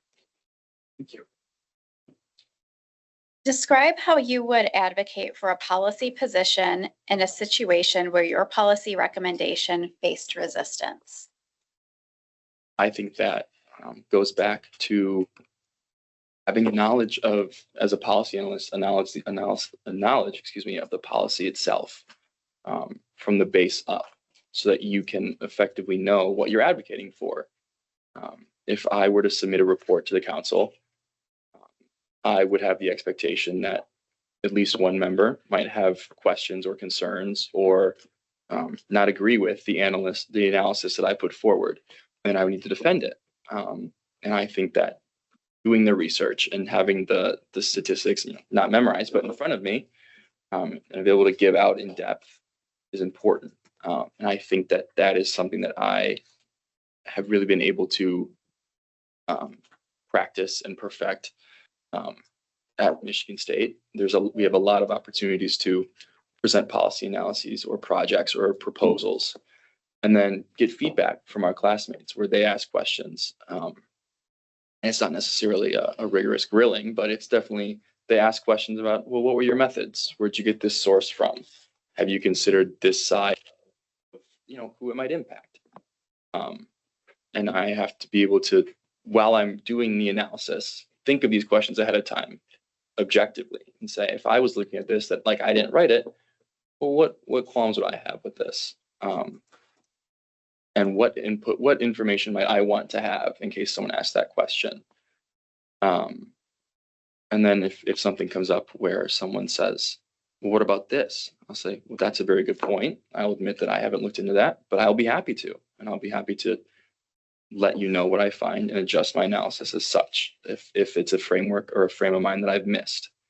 But I think having the data and the depth of knowledge on the policy area to understand what you're analyzing and what you're advocating is vital to defending any analysis I make. Thank you. Next, tell us about a time you faced a tight deadline and limited resources.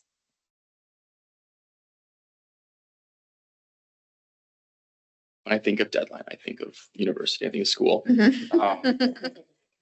And I think there have been many cases where, especially starting my master's degree, where I've had multiple deadlines overlap. And so I have had to, the minimum resource would be my time. There's only 24 hours in a day. I still need to get my sleep. And so being able to have those deadlines overlap, but knowing in advance that that was going to happen, and plan out how those deadlines are going to overlap and when I can start working on what project is going to take me the longest, or which one I can wrap up relatively quickly and still have quality work that I can submit. So that way it's not all coming down to the wire. And if it is, maybe I save the project that I know I could do in an amount of time that I've allotted, is important. Planning is important, so that a crunch deadline, while it may be difficult and scary to approach, is just that, approachable. And with minimum resources, you you make the best of what you have, whether that be limited time or limited data or limited input from stakeholders. Using what you have to maybe change your frame of mind or redirect your approach is important. And allotting for that in that planned time is how I would best approach that. Great, thank you. All right, last question. What are your greatest strengths and weaknesses? I think I'm going to start with my weaknesses. I think that I have the tendency to maybe double check myself on a lot of things that I'm sure of. Maybe I'll write an analysis and say, what have I missed? I've missed something, even when that's not the case. Or, I miscited this when that's not the case. So I think that is something that I have recognized, especially in my later work in my master's program and in my career, where I have come to build more trust in myself, but it's something I'm still working on. And I think going along with that is the fact that I still feel very out of place in some professional settings, almost an imposter syndrome that leads me to try for perfection in a lot of things and say that that wasn't good enough. You can do better next time, and never letting myself truly feel satisfied with my work. And so I think those are two of my greatest weaknesses. But with my strength, I think that I have the ability to learn and the drive to learn, and the ability to do so quickly while still gaining a great depth of knowledge in that area. And I also think that I have dedication, a great deal of dedication to serve, to do policy work, which is my passion, and to serve people and ensure that they are taken care of by their governments that they have elected, and to serve them. And being able to provide them with the most effective policies, to provide them with the most effective and well-reaching policies and support systems is very important to me. And so, driven by those things, I have a desire to help, to do good. And I think that is one of my greatest strengths. Thank you. Thank you. And then at this time, we're concluding our questions. So did you have questions for us? Or anything you'd like to share? I did bring some additional writing samples. So you can pass those out, or have you pass them around? Are those, is that one copy or are those each one? Everyone should be able to get one. Okay. A folder. Great. I Thanks. an updated resume and writing sample is included in that packet. Perfect. I'll let you. So one question I had was, what are your expectations for this analyst? What role do you see them playing in your guys' policy process as a council? Oh, yeah. Everybody's looking at me. So, President? yeah. Thanks. So this is new to the city of Lansing. But we see at the state level, I mean, everything you talked about, right? They have people that are working on policy. You call Sarah Anthony, she has people that are working on policy. We don't have that person. We need someone that can work. Right now, that person is the city attorney's office, kind of. And it is very difficult to get stuff done or to get across what our vision is.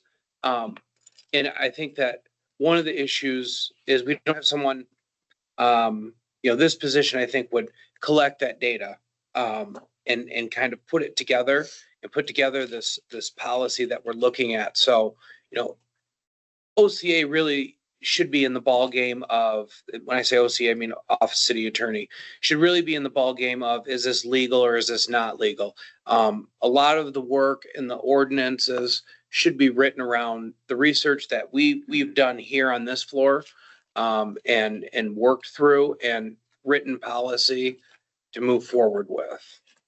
So that's kind of what the view is going to be on that. And I think it would greatly help city council. And I believe many years ago, we had a position similar to this that we have not had in decades.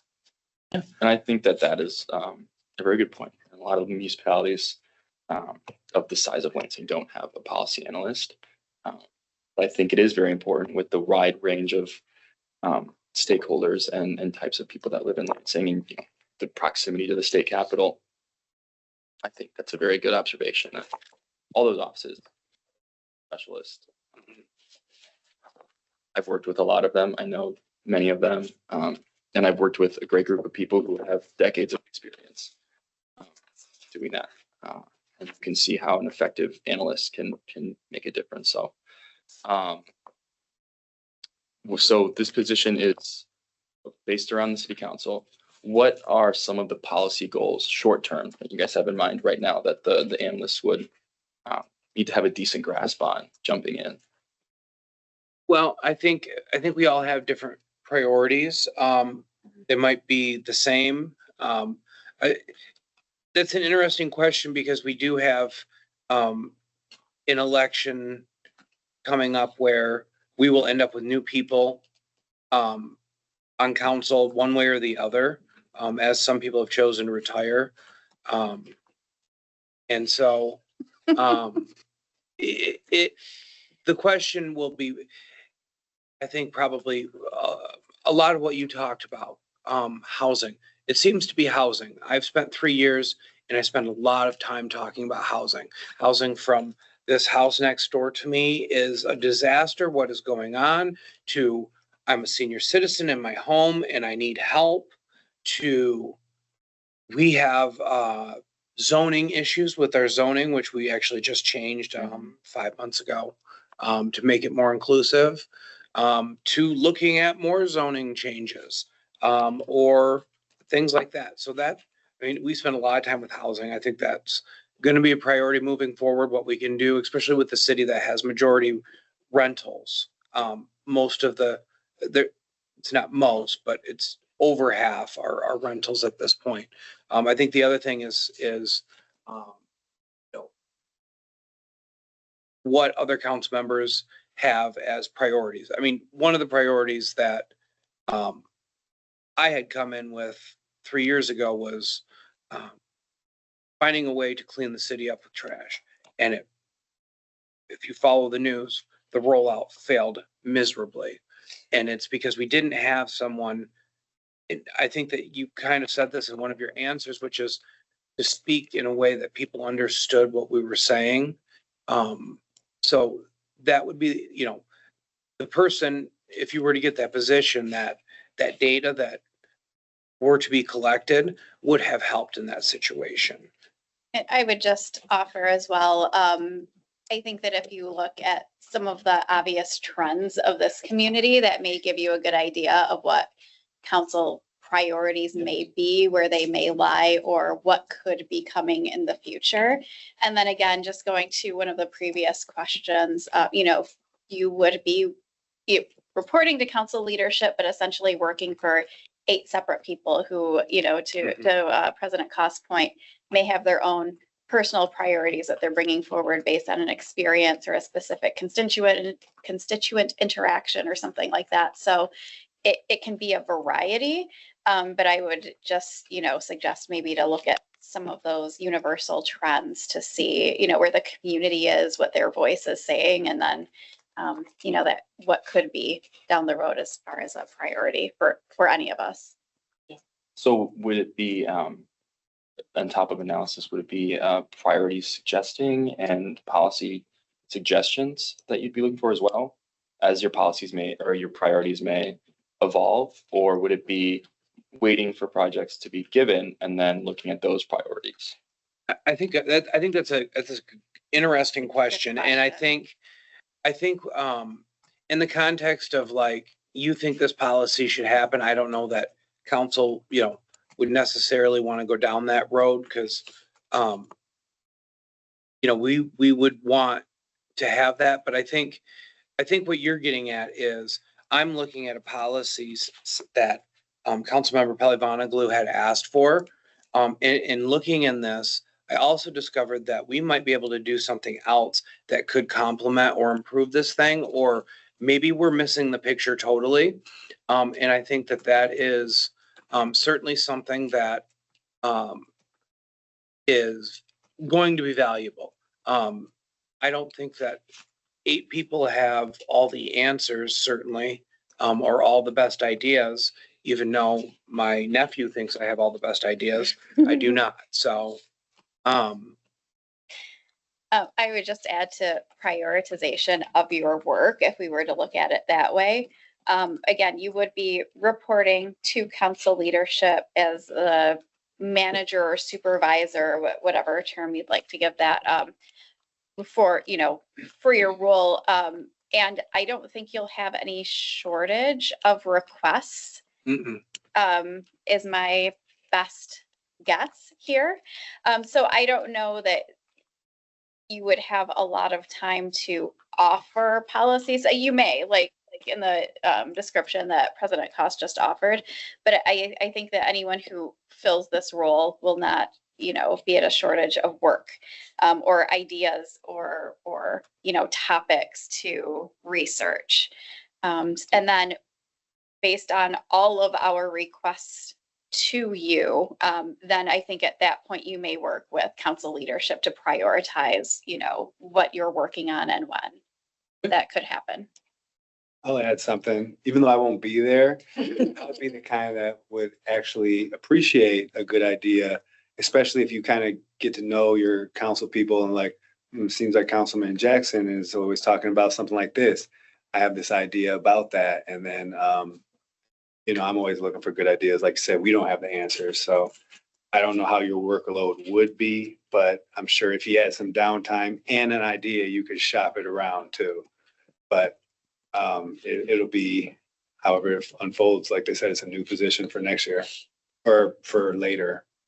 And the policy would have been environmentalism. Right, Some exactly. policy. We already know what policy would have been. And, I guess into Councilmember Pelivana-Glu's point, Greg can absolutely tell you how busy I have kept this poor guy this year with stuff. Which would be a lot of the stuff that would fall on this position rather than me calling the city attorney at 9:00 at night with his family in the mountains saying, I don't care. I'd like to talk still, but he doesn't answer. So. Cell signal in the mountains. That's why he goes to the mountains. That's my wife why I go to the mountains. That's all the questions I had. Great. So that concludes everything here. We will deliberate and make a decision, and then HR will be the ones that'll reach out to you. That was very lovely to meet you. Much. I appreciate the opportunity Have a good afternoon. as well. It's a beautiful day.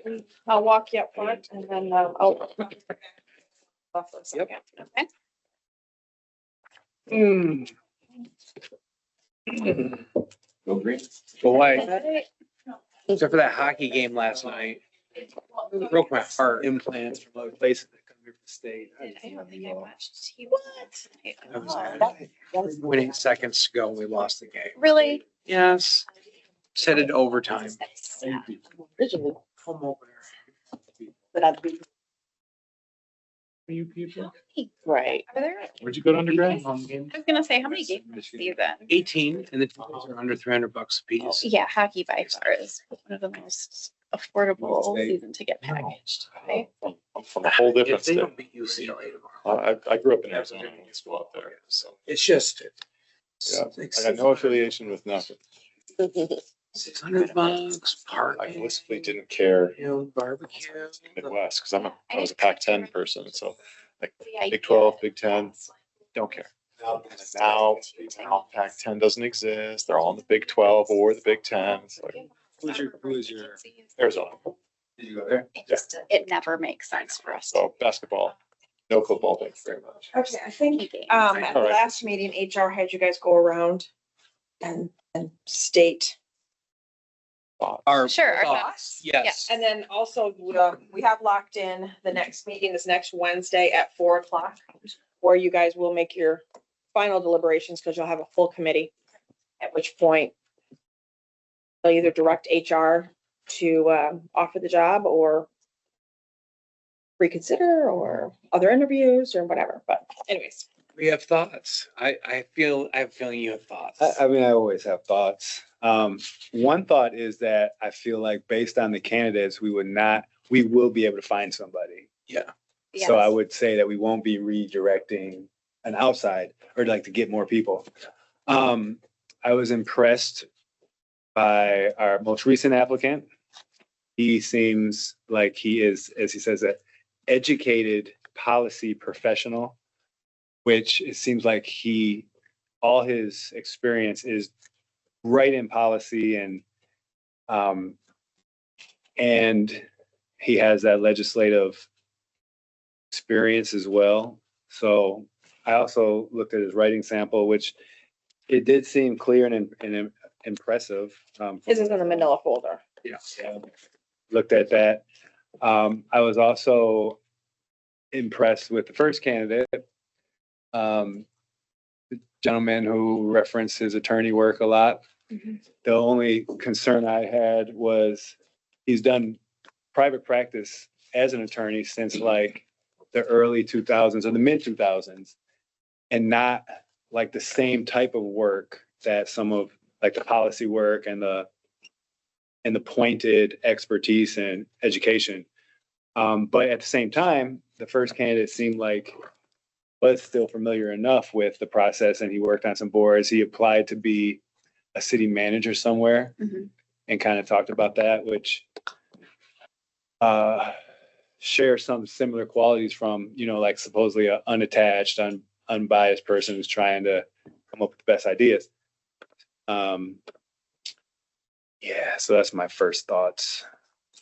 Sure, I'll offer some thoughts. I do think that our last candidate rose above the other two candidates that we spoke with today for many of the reasons that Councilman Jackson just stated. And I believe that for me, he certainly rose to the top of today's candidates and interviews. We have had previous interviews, and there were two candidates that I mentioned at our previous meeting that I thought rose above on that day. So in my opinion, I feel that we have at least 3 quality candidates to select from who have a background and expertise in this work and would be able to hit the ground running. So that's sort of where I am.